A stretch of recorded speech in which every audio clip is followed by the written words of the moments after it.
దేవుని యొక్క ఉగ్రత రాబోయే దినాల్లో ఉన్నాం. బైబిల్ క్లియర్గా చెప్తుంది.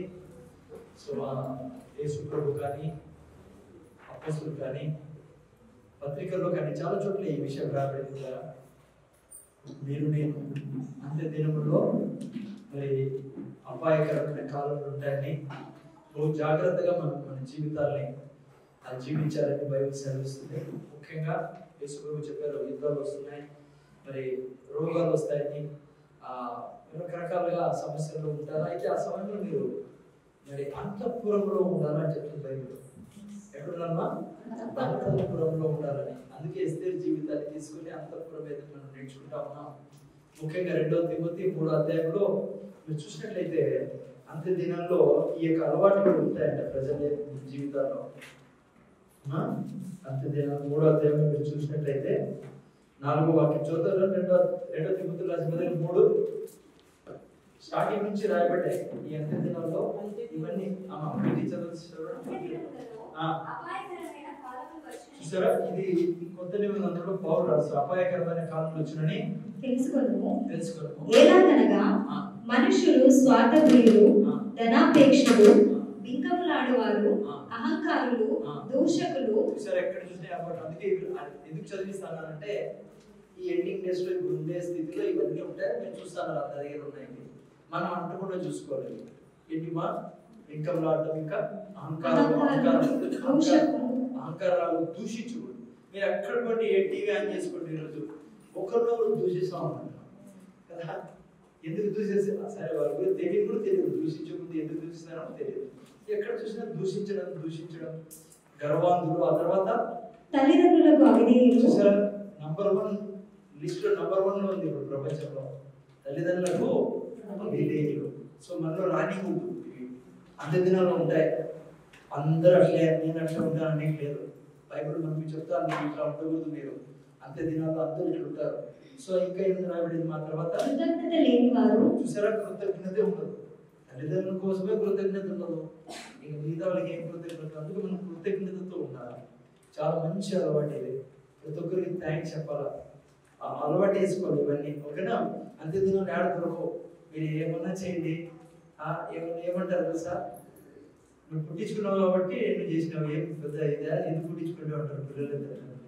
లేకుంటే కొంతమంది నేను బాధ్యత కాబట్టి చేసినావు అని అట్లా దినాలు ఉన్నాం. అందుకని మనం ఎప్పుడు కూడా కృతజ్ఞత కలిగి ఉన్న. తర్వాత అపవిత్రులు, అనురాగరహితులు, అతి ద్వేషులు, అపవాదకులు, అజితేంద్రియులు, క్రూరులు, సజ్జన ద్వేషులు. చూసారా మంచి ఎవరు చేస్తుంటే వాళ్ళ గురించి కుళ్ళుకోవడం జరుగుతుంది, వాళ్ళ మీద అసహ్యం, వాళ్ళని ఎట్ట తిరిగి వాళ్ళు మంచి చేసే వాళ్ళని కూడా చేయకుండా చేయాలని ప్రయత్నం జరుగుతుంటాయి ఈ దినాల్లో. ఆ తర్వాత ద్రోహులు, మూర్ఖులు, గర్వాంతులు, దేవుని కంటే సుఖానుభవం ఎక్కువగా ప్రేమించేవారు. చాలా డేంజరస్ హ్యాబిట్ ఇది మనకు ఉండకూడదు. ఏదంట చెప్పండి. దేవుని కంటే సుఖాన్ని కోరుకునేవారు ఎంతమంది లేదు చూడండి. ముఖ్యంగా క్రైస్తవులకి బాగా వర్తిస్తుంది. మిగతా వాళ్ళకి దేవుడే తెలియదు. దేవుని కంటే ఏదానికి ఇష్టపడతారు? బైబిల్ చదివే కంటే ఏది ఇష్టం? ఎట్టి చెప్పాలి, ఏది సుఖం?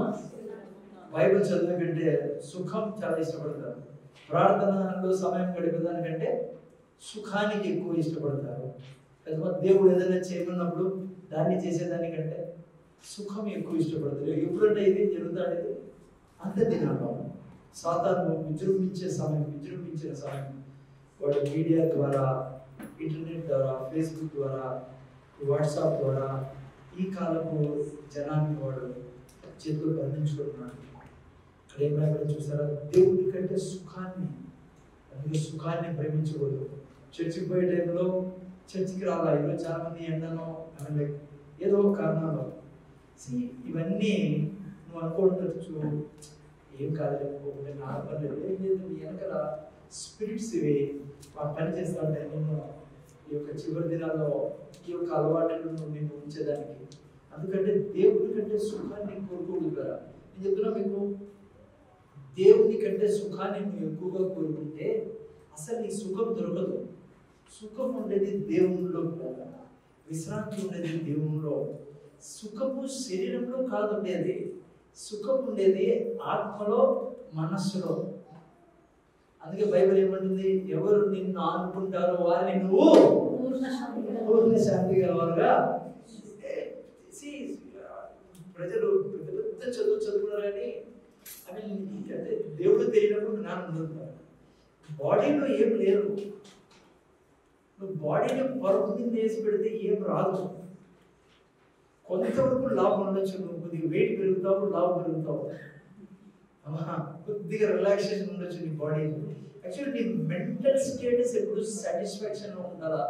నీ మెంటల్ స్టేటస్, నీ మనస్సు సాటిస్ఫాక్షన్లో ఉండేది దేవుడు చెప్పినట్టు చేస్తేనే. అంటే దేవుణ్ణి ప్రేమించాలి సుఖం కంటే కూడా. అప్పుడు ఆటోమేటిక్గా నీ మైండ్ కాన్స్టెంట్గా పీస్లో దేవుడు సమాధానం వచ్చి. అందుకే సమాధానం ఇచ్చేదానికి వచ్చాను అన్నాడు యేసుప్రభు. తిండి వల్ల, బట్టల వల్ల, రిలేషన్స్ వల్ల కూడా రావు, భార్య భర్తల రిలేషన్స్ వల్ల కూడా రాదు సమాధానం. దానికోసమే ప్రజలంతా పరిగెడుతున్నారు. అందుకే కొంతమంది రమ్ బాటిల్ వెనకాల, బ్రాండీ బాటిల్ వెనకాల, కొంతమంది స్త్రీల వెనకాల, కొంతమంది ఆస్తుల వెనకాల పరిగెడతారు. ఎందుకోసం చెప్పండి? సమాధానం కోసం కదా, సాటిస్ఫాక్షన్ కోసం. దేవుళ్ళలోనే సాటిస్ఫాక్షన్ ఉండేది. మన స్పిరిట్, ఆత్మ రక్షింపబడి ఆత్మ మనస్సు రెండు కనెక్ట్ అయి ఉన్నప్పుడు సుఖము, సంతోషము, ఆనందము, ఆరోగ్యము అన్ని దేవుడు. అందుకే ఆత్మ ఫలాలు ఇవి ఏంటివి? ప్రేమ, సంతోషము, సమాధానము, దీర్ఘశాంతము, దయాళుత్వము, ఆశా నిగ్రహము, మంచితనము, విశ్వాసము. ఇవన్నీ ఎవరి ఫలాలు? శరీర ఫలాలు కాదు ఇవి. సో నెవర్ ఎవర్ థింక్ దేవుడి కంటే కూడా సుఖాన్ని పోతా చర్చికి. ముఖ్యంగా మొగోళ్ళు ఉంటుంది, ఇది అలసిపోయింటారు కదా పాపం. అయింది రేపు వారం పదాలు, మళ్ళా వారం పదాస్ అంటే అట్లే తీసుకెళ్తాడు అన్నమాట. దేవుడి నుండి కూడా నువ్వు సుఖపడకూడదని వాడు ఇంకా. అందుకే ఈ అంత్యదినాల్లో ఏం ఉండకూడదైనా దేవుని కంటే సుఖాన్ని. ఈజీ కరెక్ట్ లేదు. ఈరోజు చర్చ్ క్లోజ్ 11 గంటలు హ్యాపీ కదా. సరే దేవుడు ఏమన్నాడు? దేవుని కంటే ఏదాన్ని ప్రేమించకూడదు? సుఖాన్ని. చెప్పట కారణం పర్లేదు, దేవుడికి మనం స్తుతించే తీరాలి. ఏమైనా పర్లేదు. ఎస్, ప్రయత్నాలు చేస్తున్నాం మేము, చాలా ప్రయత్నాలు జరుగుతున్నాయి. ఏదన్నా చేసే రెడీగా అవుతారు. కానీ చూస్తారా అసలు సోర్స్ దగ్గరే ప్రాబ్లం ఉంటే సో మనం ఇబ్బంది పడతాం అన్నమాట. సో ఇప్పుడు మీరు నమ్ముతారు కదా, మన చర్చిలో మాత్రం లేదు కరెంట్. అంటే ఇంట్లోనే చర్చిలో చుట్టుపక్కల అంతా ఉంది కదా, చూసి వచ్చామా? ముందు ఉంది, ఇప్పుడు వచ్చింది పవర్ సప్లై. ఇప్పుడు చూస్తారా? ఉంది కదా చుట్టుపక్కల లో వోల్టేజ్ ఏమైనా ఉంది కదా కనీసం. ఇంట్లో అందరి ఇక్కడే లేదు. సో ఈ వార్ఫేర్ అనమాట ఇది. సో అందుకని మనం భయపడకూడదు. సో జాగ్రత్తగా అంత్యదినాల్లో జాగ్రత్త ఉండాలి, సుఖాన్ని కోరుకోకూడదు. ఓకేగా? సో ఏమైతుందంటే దేవుడు అంటున్నాడు, ఈ అంత్యదినాల్లో అపాయకరమైన కాలాల్లో నువ్వు ఎక్కడ ఉండాలంట? దాగి అంతఃపురంలో ఉంటారు. యెషయా గ్రంథం 26:3లో రాయబడింది, ఎవరి మనస్సుని నానుకున్నో వారిని పూర్ణ శాంతిగా చేస్తావని. 21లో అంటాడు, నువ్వు శాంతిలో ఉండాలంటే ఎక్కడ ఉండాలంట? యెషయా గ్రంథం 26:21. నీవు వెళ్ళి నీ అంతఃపురములలో ప్రవేశించుము, నీవు వెళ్ళి నీ తలుపులు వేసుకొనుము, ఉగ్రత తీరిపో వరకు కొంచెం సేపు దాగి ఉండుము. ఉగ్రత తీరిపో వరకు నువ్వు అక్కడ దాగి ఉండు. ఎక్కడ దాక్కోవాలా? అంతఃపురంలో. సో అంతఃపురం అంటానంటే మనకు బాగా నిన్నవారం కూడా నేను చెప్పాను. ఎవరు గుర్తొస్తారమ్మా? ఎస్తేర్ రాణి గుర్తొస్తుంది. ఎందుకంటే మరి ఇంకా స్టోరీ మీకు తెలిసి ఎస్తేర్ స్టోరీ ఏంటి? అమ్మ పేరేంటి? రాణి, మహారాణి వస్తీ కదా. వస్తీ రాణి ఏం చేసింది? రాజు ఆజ్ఞను తిరస్కరించింది. రాజైన అహశ్వరోషు. ఓకే, ఆ రాజు యొక్క భార్య వచ్చి వస్తీ. తను రాజు మాట వినకపోవడంతో రాజు అన్నాడు, ఈ యొక్క దేశంలో ఉన్న, తన పరిధిలో ఉన్న దేశాల్లో నుంచి ఎవరిని తెమ్మన్నాడు? నిన్న వారం చూసుకున్నాం. సౌందర్యవతి, రెండోది కన్యక. ఓకే, సౌందర్యవతి అయిన కన్యకలను అందరినీ పిలిచారంట. ఓకే, ఆ తర్వాత ఏం చేయాలి? వాళ్ళతో 6 నెలలు అంతఃపురంలో పిలిచి వాళ్ళు 6 నెలలు గోపరసంతో స్నానం చేయాలంట. వాళ్ళకి 6 నెలలు సుగంధ ద్రవ్యాలతో స్నానం చేయాలమ్మా. ఎవరికి? ఈ కన్యకలకి. ఏ కన్యకలు? వీళ్ళు సౌందర్యవంతులు. సో కన్యకలకి అంతా అయిపోయిన ఒక సంవత్సరం స్నానం చేయగలిగారంటే వీళ్ళకి రాయాలా ఇవన్నీ, ఓకేనా? ఆ తర్వాత రాజు ముందుకు తీసుకురావాలి వాళ్ళని. దాంట్లో రాజు ఎవరినైతే ఎన్నుకుంటాడో రాణిగా, ఆమె మాత్రం ఎక్కడ ఉంటుంది? అంతఃపురంలో వచ్చేసింది, రాజగృహంలో ఉంటుంది, రాజుతో ఉంటుంది. మిగతా వాళ్ళంతా ఎవరు ఇంట్లో బాగోని. సో దీంట్లో ఆత్మీయ అర్థం చాలా ఉంది, ఓకే? అందుకే మనకి ఎక్కడ పిలిచాడు దేవుడు? అంతఃపురంలో ఉండాలంటానంట, ఓకే? సో అంతఃపురంలో రావాలంటే క్వాలిఫికేషన్ ఏంటి? సౌందర్యవంతులై ఉండాలా. అమ్మ ఏవంతులై ఉండాలా? నేను వారు కొద్దిగా ఈ విషయం గురించి చూశాను. సో సౌందర్యం అనేది, అందం అనేది దేవుడు ఇచ్చింది కాబట్టి అమ్మ క్రిస్టియన్స్ లో కన్ఫ్యూజన్ దీనివారం నేను చెప్పాను మీకు. ఎందుకంటే ఈ ఏరియాలో కన్ఫ్యూజన్ వలన చాలా నష్టపోతున్నారు క్రైస్తవులు ప్లస్ అన్యులు. కొన్ని కుటుంబాల్లో ఫైటింగ్స్ కూడా జరుగుతుంటాయి, భార్య భర్తల మధ్య ఫైటింగ్ జరుగుతున్నాయి. లోపల అండర్ కరెంట్, లోపల హృదయంలో అశాంతి ఉంటుంది. దేవుని బిడ్డలే ఏం లేకపోవడం వల్ల, జ్ఞానం లేకపోవడం వల్ల. నేను నిన్న వారం కూడా చెప్పాను, నేను ఏంటన్నారా? సో మీకు నాకు అందం ఇచ్చినది ఎవరు? దేవుడు. సో అందంగా ఉండాలా, శుభ్రంగా ఉండాలా. నేను నిన్న వారం కూడా చెప్పా, దేవుడు ఇచ్చినది కాబట్టి. సైతాన్గా మనల్ని సృష్టించినది దేవుడు. దేవుడు ఇచ్చిన సౌందర్యం, దేవుడు ఇచ్చిన అందం. కొన్ని వాక్యాలు బైబిల్లో ఉన్నాయి. సపోజ్ 31-30 సామెతల గ్రంథంలో ఏమని? అందము వ్యర్థము, సౌందర్యము అందము మోసకరము, సౌందర్యము వ్యర్థమని. ఆ వాక్యాన్ని తీసుకుని మెడ చుట్టుకుని కొంతమంది లేని సమస్యల్లో భార్య భర్తలు పడతాను. నేను అట్లా వద్ద కలిశాను కూడా. కొన్ని చోట్ల ఈమె చేసే పనికి ఆ యొక్క యేసుప్రభుని భర్త యేసుప్రభునే వదిలేని స్థితి కూడా వచ్చింది. యేసుప్రభు తెలియనప్పుడు సంతోషంగా ఉంటుంది కదా, ఎంతో హ్యాపీగా ఉంటుంది ఫ్యామిలీలో. తెలుసుకున్న తర్వాత ఈమె చేసే వ్యవహారానికి నాకు అసలు చర్చికి రాబోతుంది కదా. యేసుప్రభుని విశ్వాసం ఉంది కానీ ఈ ఏరియాలో జ్ఞానం లేక. మా అర్థం ఏంటంటే, సో ఆ వాక్యం దాని గురించి చెప్తా ఉండేది. దేవుడు ఇచ్చాడు అందం. ఎందుకెళ్ళా దేవుడు మనకు? ఒకవేళ అందం ఉండకూడదు అనుకుంటే, సౌందర్యత ఎందుకెళ్ళా? ఎవరు ఇచ్చేది? దేవుడు ఇచ్చాడు. దాన్ని మెయింటైన్ చేయాలి. చూడండి, చాలా మంది చూడండి, శరీరం ఎవరు ఇచ్చారు? దేవుడే కదా. సో లోపల తిండి తింటాం మనం, లోపల ఆరోగ్యం కోసం, అవయవాల కోసం, అంటే బాడీ కోసం కదా. చికెన్ తింటాం, మటన్ తింటాం, అన్ని తింటాం కదా. మీకు అర్థమైంది ఏం చెప్తారు? లోపల కోసం ఇది బాడీ కోసమే తింటాం మనము. బయట ఏం పాపం చేసింది? పాపం మొహము, తల ఏం పాపం చేసింది, కాళ్ళు చేతులు ఏం పాపం చేసింది? బయట ఆకారానికి ఎందుకు పనిష్మెంట్ ఏమన్నా? అర్థమవుతుంది. చలికాలంలో ముఖం అంతా పగిలిపోతుంది. నువ్వు దానికి ఏంటన్నా రాస్తే అందము వ్యర్థము, సౌందర్యం అదే మీకు తెలుసు, మోసకరం. అందం మోసకరమా? అందం మోసకరము, సౌందర్యం వ్యర్థం అనే వాక్యాన్ని వాడు సాధన గుర్తు చేసి దానికి ఒక పద్ధతి ఉంటుంది, ఏ వాక్యాన్ని అప్లై చేసేదానికి.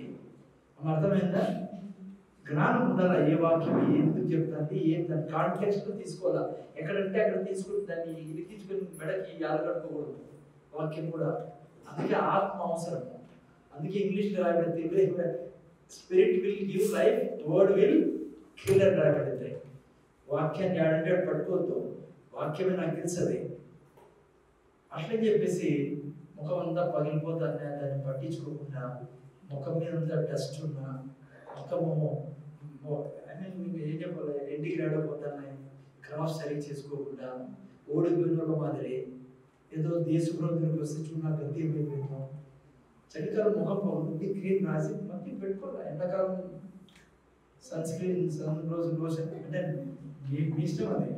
సో కానీ నా ప్రాబ్లం ఉంటుంది. నేను ఏం చెప్తానంటే, నీ భర్త ఇబ్బంది పడకూడదు, సమాజం ఇబ్బంది పడకూడదు. ఇప్పుడు ఎవరైనా జెంటైల్స్ ఉన్నారు మా ఇంట, వాళ్ళు నేను చూసేమనుకుంటారంటే ఏ శుభ్రబుద్ధి లేకపోతే నేను అట్లే ఉండాలేమో. ఏం తీసుకున్నారు వీళ్ళు, ఎంత ఏదో నష్టపోయినట్లుగా, ఓడిపోయినట్లుగా అట్లా ఉండకూడదు కదా. మనం అందంగా ఉండాలా.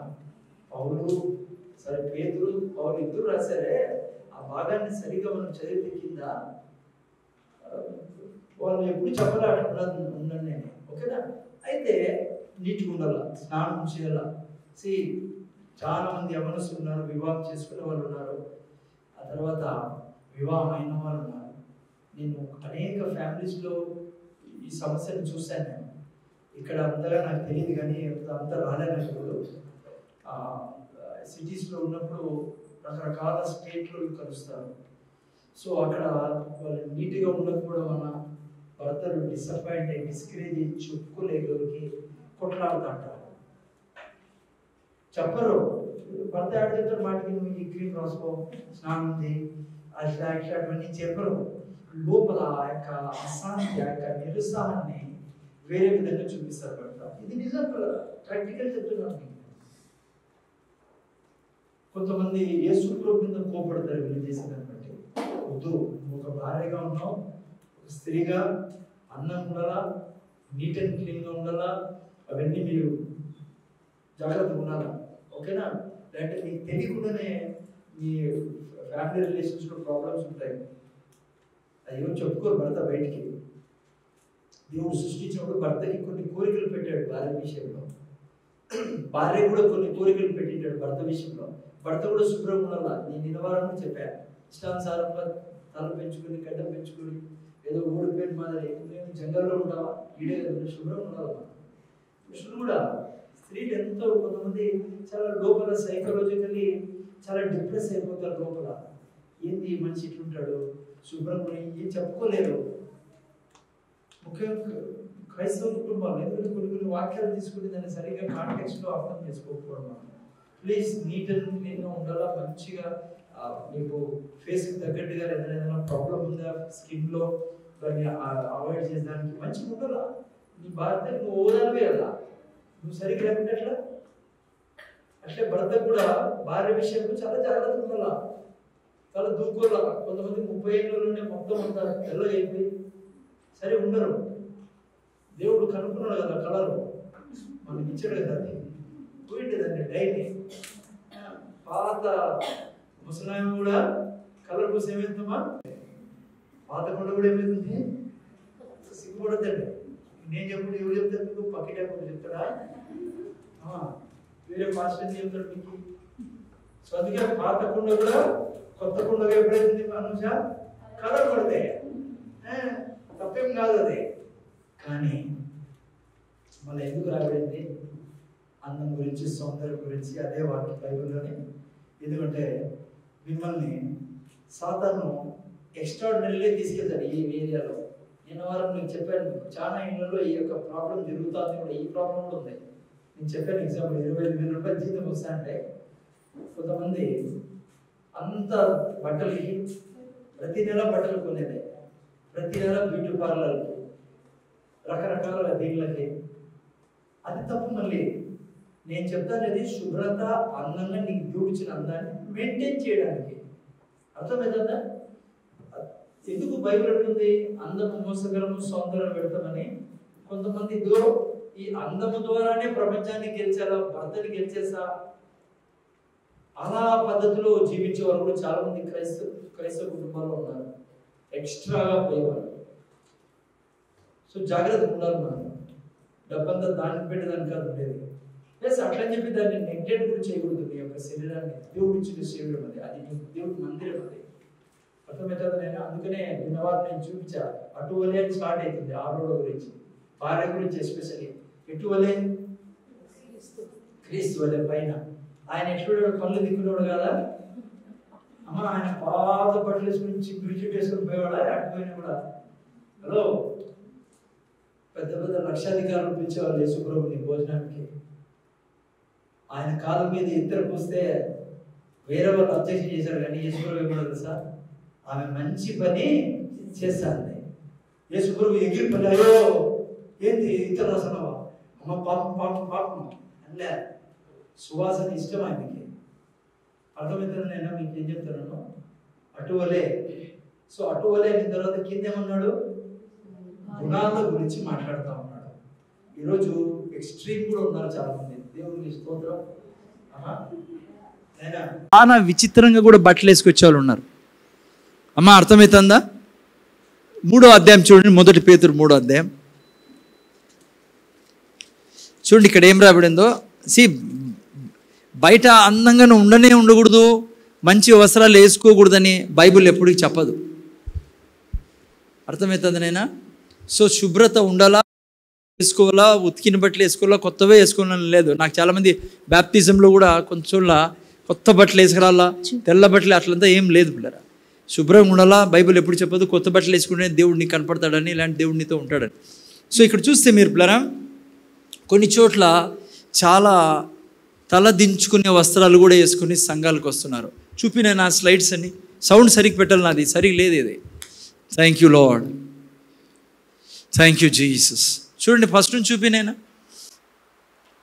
చూడండి, ఇవి చర్చిలో జరుగుతుండేది పిల్లరా.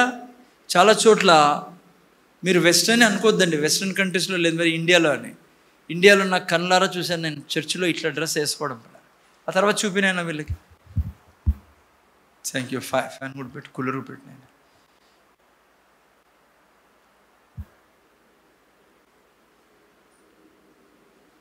చూపి. నెక్స్ట్.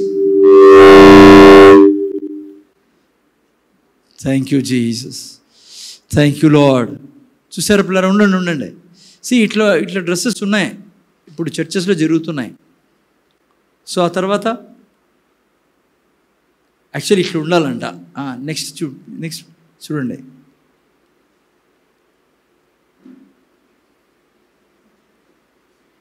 నెక్స్ట్ అంతేనా? స్టార్టింగ్ అన్నీ చూపించావు, ఉండేటివన్నీ చాలా చూపించలేదు అనుకుంటాం మీరు. ఇంకా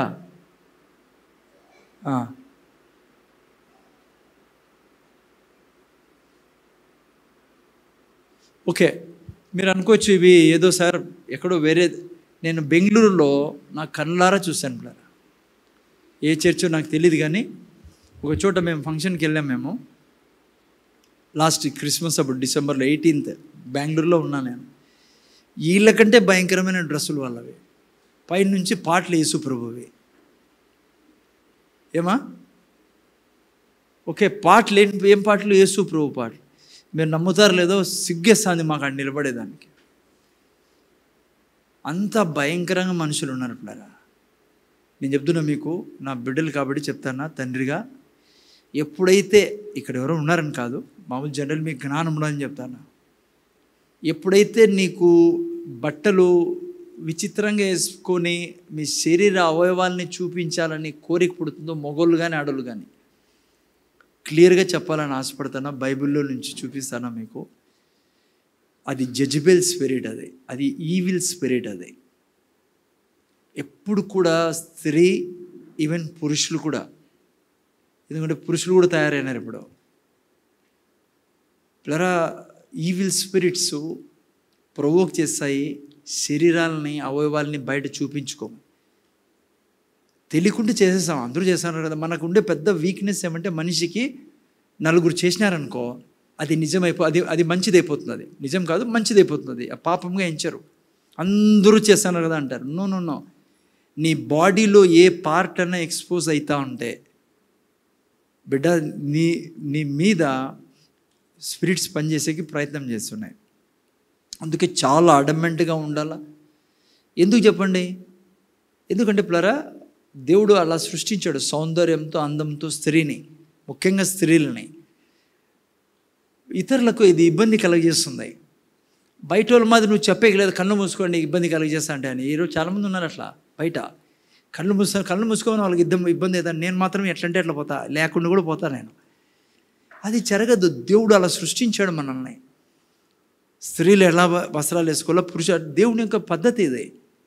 సో అందుకనే దయతో గుర్తుపెట్టుకోండి, మనం ఎక్స్పోజ్ చేస్తున్నామంటే పరిశుద్ధాత్మని దుఃఖపరుస్తున్నాం మనం. సో అందుకే మీకు తెలుసు నా బాధ్యత కాబట్టి, నా బాధ్యతే కాదు, నాకు హక్కు ఉంది మీకు చెప్పేదాన్ని కూడా చెప్తాను. Don't do that.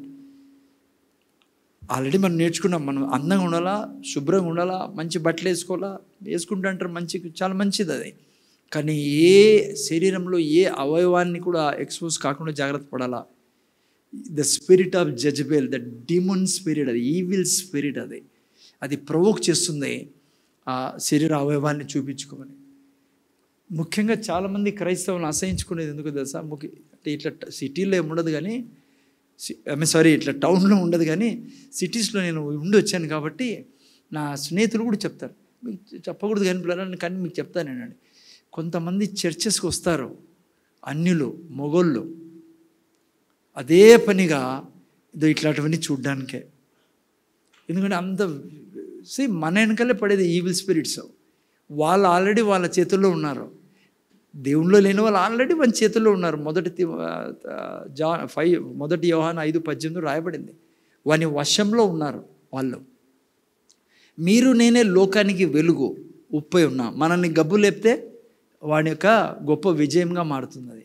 సో అందుకే దయతో యవ్వనస్తులు, ఈవెన్ మీకు ఇంకో మాట చెప్తున్నా, ముందుకెళ్ళి ఇంట్లో కూడా పేరెంట్స్ ఉన్నా, ఫాదర్ ఉన్నా, బ్రదర్స్ ఉన్నా, you have to be careful if you want to be a temple of holy spirit.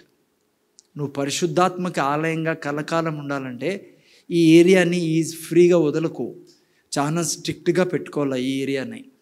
అందుకే దేవుడు మనకు శరీరం ఇచ్చిండేది. బట్టలు ఎప్పుడు ఇచ్చాడు? మీకు ఏళ్ళ చర్చలోకి ఎన్నోసార్లు చెప్పాను. ఎప్పుడు వచ్చింది బట్టలు? పాపం వచ్చిన తర్వాత బట్టలు వచ్చిండేది. అందుకే ఆ బట్టలు పాపం వచ్చిన తర్వాత ఇచ్చినాడు కాబట్టి దేవుడు బట్టల్ని, సరైన బట్టలు వేసుకోవాలా. నువ్వు ఫాలో చేయాల్సింది లోకాన్ని కాదు, నువ్వు ఫాలో చేయాల్సింది దేవుణ్ణి. అర్థమైందా? చాలా ఇళ్ళల్లో పేరెంట్స్ ఫెడప్ అయిపోయినారు. పిల్లలకి చెప్పి వినరు, ఏడిపిస్తారు, ముఖ్యంగా బట్టల విషయంలో. సో అందుకని చిన్నప్పటి నుంచే స్ట్రిక్ట్గా ఉండండి. అది ఒక తల్లి తండ్రి, మంచి తల్లిదండ్రులు ఎవరంటే తన బిడ్డల్ని పరిశుద్ధంగా ఉంచి తన భర్త చేతిలో పెట్టేవాళ్ళే సరైన తల్లిదండ్రులు. జాగ్రత్తగా ఉండండి. ముఖ్యంగా చాలామంది యవ్వనస్తులు ఉన్నారు మన చర్చిలో.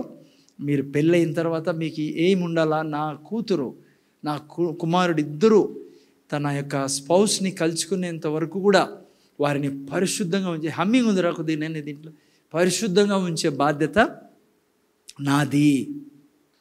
నీ బిడ్డను నువ్వు ఒక అయ్య చేతిలో పెట్టేంత వరకు నువ్వు తన యొక్క శరీరాన్ని కాపాడుకున్నావు అనుకో, నువ్వు మంచి తల్లిదండ్రివి. క్రైస్తవులు గురించి చెప్తా, ఆల్రెడీ మనం ప్రభులో ఉన్నాం కాబట్టి, రక్తంతో కడగబడినాం కాబట్టి ఈ ఏరియాలో జాగ్రత్తగా ఉండాలా. మనమే వానికి శత్రువులు, మన ఎంటే పడతారు కాబట్టి. ఓకే, 1 పేతురు 3లో ఇప్పుడు మనం చెప్పినట్లుగా మీకు జస్ట్ ఈ వాక్యం చదివి ముందుకు వెళ్తాను నేను. ఏం రాశారు చదవండి. 1 పేతురు 3. అటువలే స్త్రీలారా మీరు మీ స్వపురుషులకు లోబడి ఉండుడి. అందువలన వారిలో ఎవరైనాను వాక్యమునకు అవిధేయులైతే వారు భయముతో కూడిన మీ పవిత్ర ప్రవర్తన చూచి వాక్యము లేకుండానే తమ భార్యల నడవడి వలన రాబట్టబడవచ్చును. చూసారా? అల్లుకొనుటయు, బంగారు నగలు పెట్టుకొనుటయు, వస్త్రములు ధరించుకొనుటయు నన్ను వెలుపటి అలంకారము మీకు అలంకారముగా ఉండక. చూడండి, ఈ అలంకారం తప్పైతే అలంకారంగా ఇదే అలంకారం ఉండకూడదు మీకు. అంటే దీని ద్వారానే నా జీవితము కొనసాగిస్తాను నా భర్తతో, నా భర్త దీని ద్వారా నా చేతుల్లో ఉంటాడు, నా భర్త దీని ద్వారా నన్ను ప్రేమిస్తాడు, దీని ద్వారా, అది తప్పు అంటాను ఇది బైబిల్లో. ఇది కూడా చాలా చోట్ల ఉన్నారు. నాకు చాలా దగ్గర కుటుంబం ఉంది ఒకటి, సినిమా హీరోనా ఉంటుంది అమ్మాయి, ఆమె నా సిస్టరు. ప్రేమించి పెళ్లి చేసుకున్నారు ఇద్దరు. ఎన్నిసార్లు స్టేషన్ పోయింటారు ఈ పాటికి. వారంలో 2-3 సార్లు యుద్ధం జరుగుతుంది. అందం ఉండదు ఆమె, కానీ చేష్టలన్నీ మీరు చూస్తే ఎప్పుడు కొట్టుకుంటూ ఉంటారు భార్య భర్తలు ఇద్దరు. నేను అనుభవంతో చెప్తున్నా. నాకు అనిపించి ఇంత అందంగా ఉంది ఈ వ్యక్తి, ఇంకేం కావాలి ఈ వ్యక్తికనే వస్తుంది కదా ఆలోచన ఎవరికన్నా కూడా. కానీ మీకు చెప్తున్నప్పుడారా, దీనత్వము, ప్రేమ, ఈ ఫలాలు లేకుంటే అందం ఏం ప్రయోజనంలే. ఆడ పోలీసులు కూడా అలసిపోయి వీళ్ళు వస్తానట్లుగా అసహించుకుంటారు వీళ్ళని. ఎన్ని చర్చిలు తిరుగుతారో వాళ్ళు, ఒక్క చర్చి కాదు వాళ్ళకి.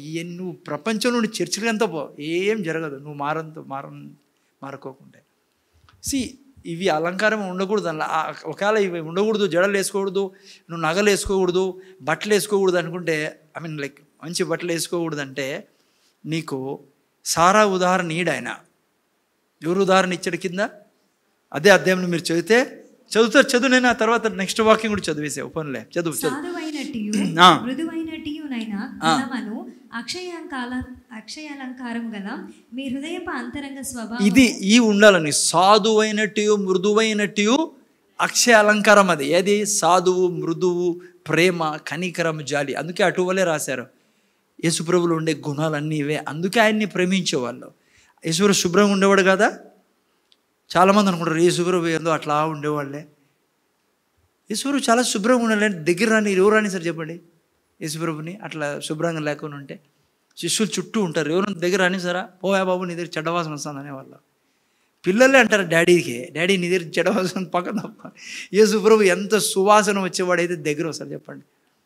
నీట్ అండ్ క్లీన్గా ఉండేవాడు. చెప్పాను చాలాసార్లు ఈ చర్చిలో, శవం మీద బట్టలు ఎవరు తీసుకుని బంగారు తీసుకుంటారు మన వాళ్ళు, కానీ ముక్కు పడకు కూడా ఇడిచిపెట్టరు. అంత ప్రేమ తల్లి అంటే. ఆ రోజు చాలా ప్రేమ ఉంటుంది. ఆ రోజు లెక్కలు ఉంటాయి. ఎక్కడ పోయా చేయను, ఎక్కడ పోయా ఉంగరమో, ఎక్కడ పోయా ముక్కు పొడగ, ఎక్కడ పోయా కాళ్ళు గొలుసులో, అన్ని లెక్క. ఏడుస్తాంటుంది పక్కన లెక్క వేసుకుంటూ ఉంటుంది. ఇద్దరు భార్య భర్తలు ఇద్దరు లెక్క వేసుకుంటూ ఉంటారు. ఆడ కనపడలేదనుకో, శవాన్ని నిడిచెట్టు పక్కకు వచ్చి ఏడవా ఎవరి దగ్గర ఉంది మీకడ చూసాను అనొద్దండి. ఇదే పనేనా అదే అంటే ఇదే పనే సార్ అనుకోవద్దండి. ఇంకెవరైనా చనిపోయేటప్పుడు నా పనేమి నేనే కూర్చోంటాను ఆడ. మీరేమి ఇంట్లో ఉంటారు పాపం. అప్పుడు ఇంటా ఇవి లోపల ఏందో డిస్కస్ జరుగుతుంది. ఏమీ తెలియట్లు బైబిల్ చదువుతాంట.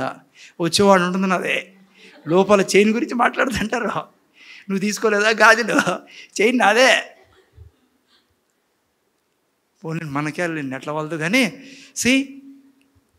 పోన్లేండి కింది ఆ అలంకారం ఉండాలి పిల్లరా. ఆ అలంకారమే నీ భర్తను నిన్ను చెప్పకూడదు కానీ ఈ మాట పూజించేట్లు చేస్తుంది. ఈ గుణాలు ప్రేమించేట్లు చేస్తుంది, కనికరం చూపేటట్లు చేస్తుంది. ఇవి లేకుండా నువ్వు ఎంత మేకప్ వేసుకున్నా కూడా సక్సెస్ ఉండదు లైఫ్. ఆ తర్వాత చూడండి కింద ఏం రాశాడు, తొందర చదువునైనా.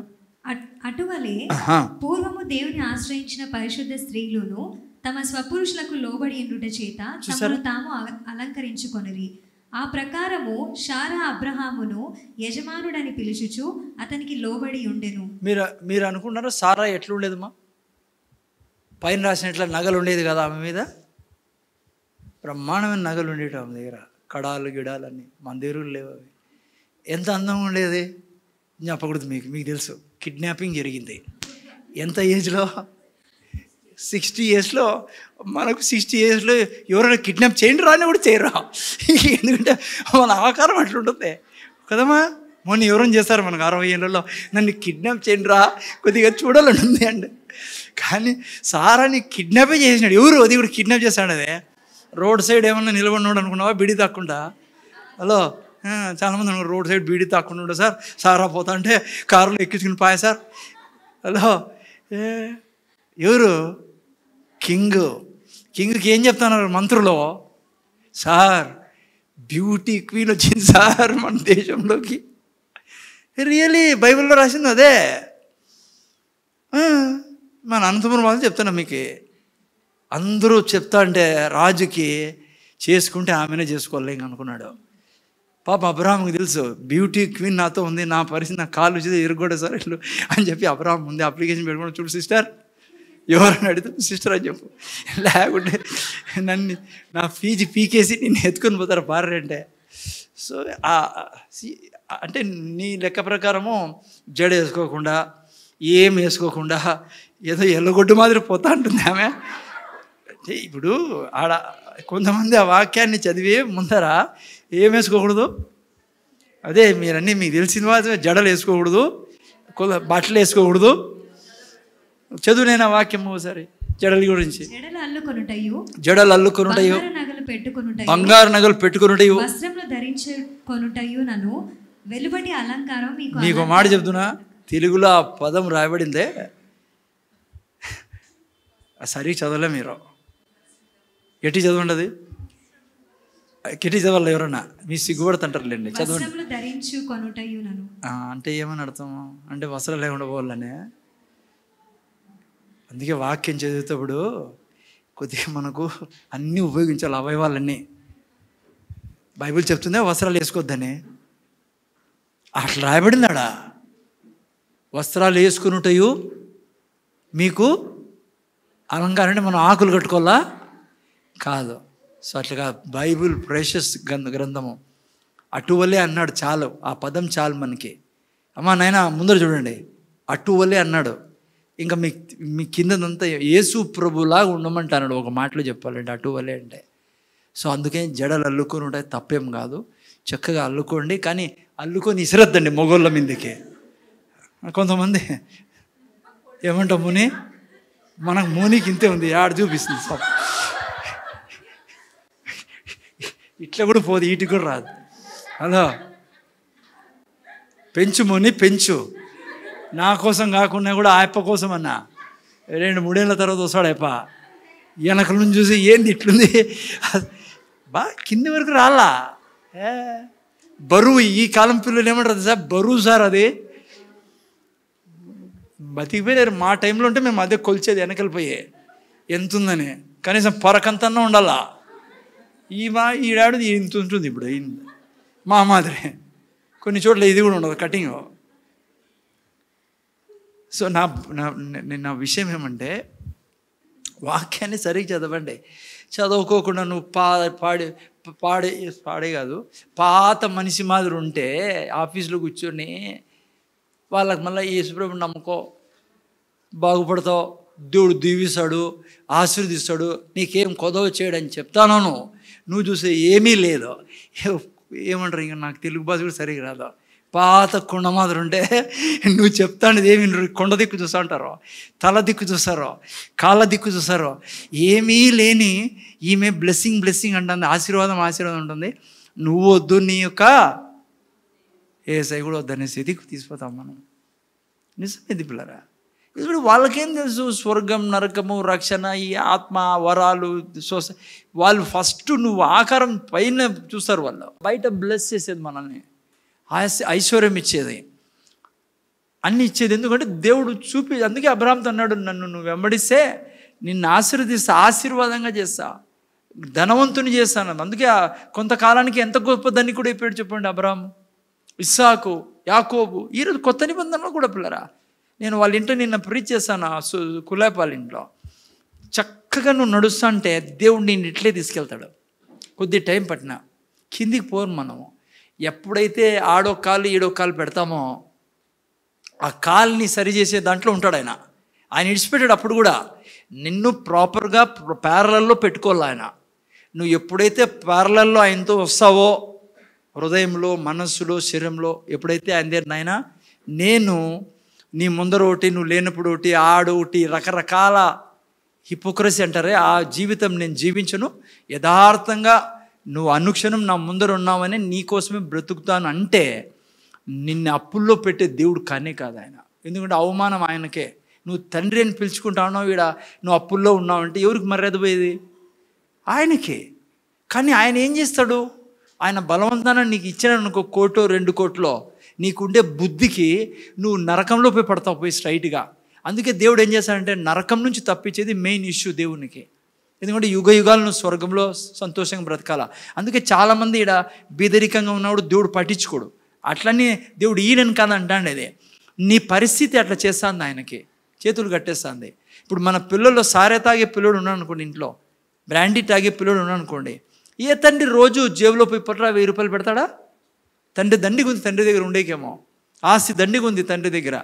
కొడుకు ఇస్తాడా చెప్ప? ఈడు నిసి కరెంట్ వచ్చేసింది నిసి అంటే కొంతమంది అలవాటు అయిపోయింది, ఊపుకొని కరెంట్ వచ్చినా కూడా రాలేదు అని ఇది గుర్తు చేస్తాను.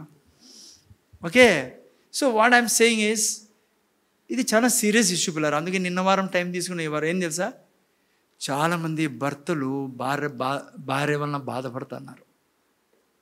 పరిశుద్ధంగా బ్రతకాలని కోరుకుంటాడు క్రైస్తవ భర్త. నన్ను ఇంకా ఓపెన్గా చెప్తున్నాను మీకు, భర్త ఏం కోరుకుంటాడు?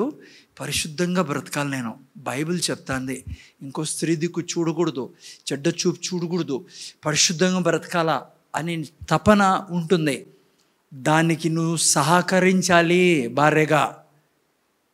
ఊరికే పెళ్లి చేసుకున్నానులే అందం మోసకరం సౌందర్యం పెడతామని చెప్పి నువ్వు ఉంటే ఆ వ్యక్తిలో ఉండే ఆ యొక్క దానికి చాలా సమస్యలు వస్తాయి. అందుకే అన్యోన్య సహవాసం బైబిల్లో రాయబడింది. ఒకరినొకరు అర్థం చేసుకోమని బైబిల్లో రాయబడింది. ఒకరికొరు లోబడుడి అని రాయబడింది. దేవుడు స్త్రీకే ఎందుకు ఆ శరీరం ఇచ్చాడు, పురుషునికి ఎందుకు ఇలా ఆ యొక్క శరీరాన్ని, దానికి కారణం ఉంది.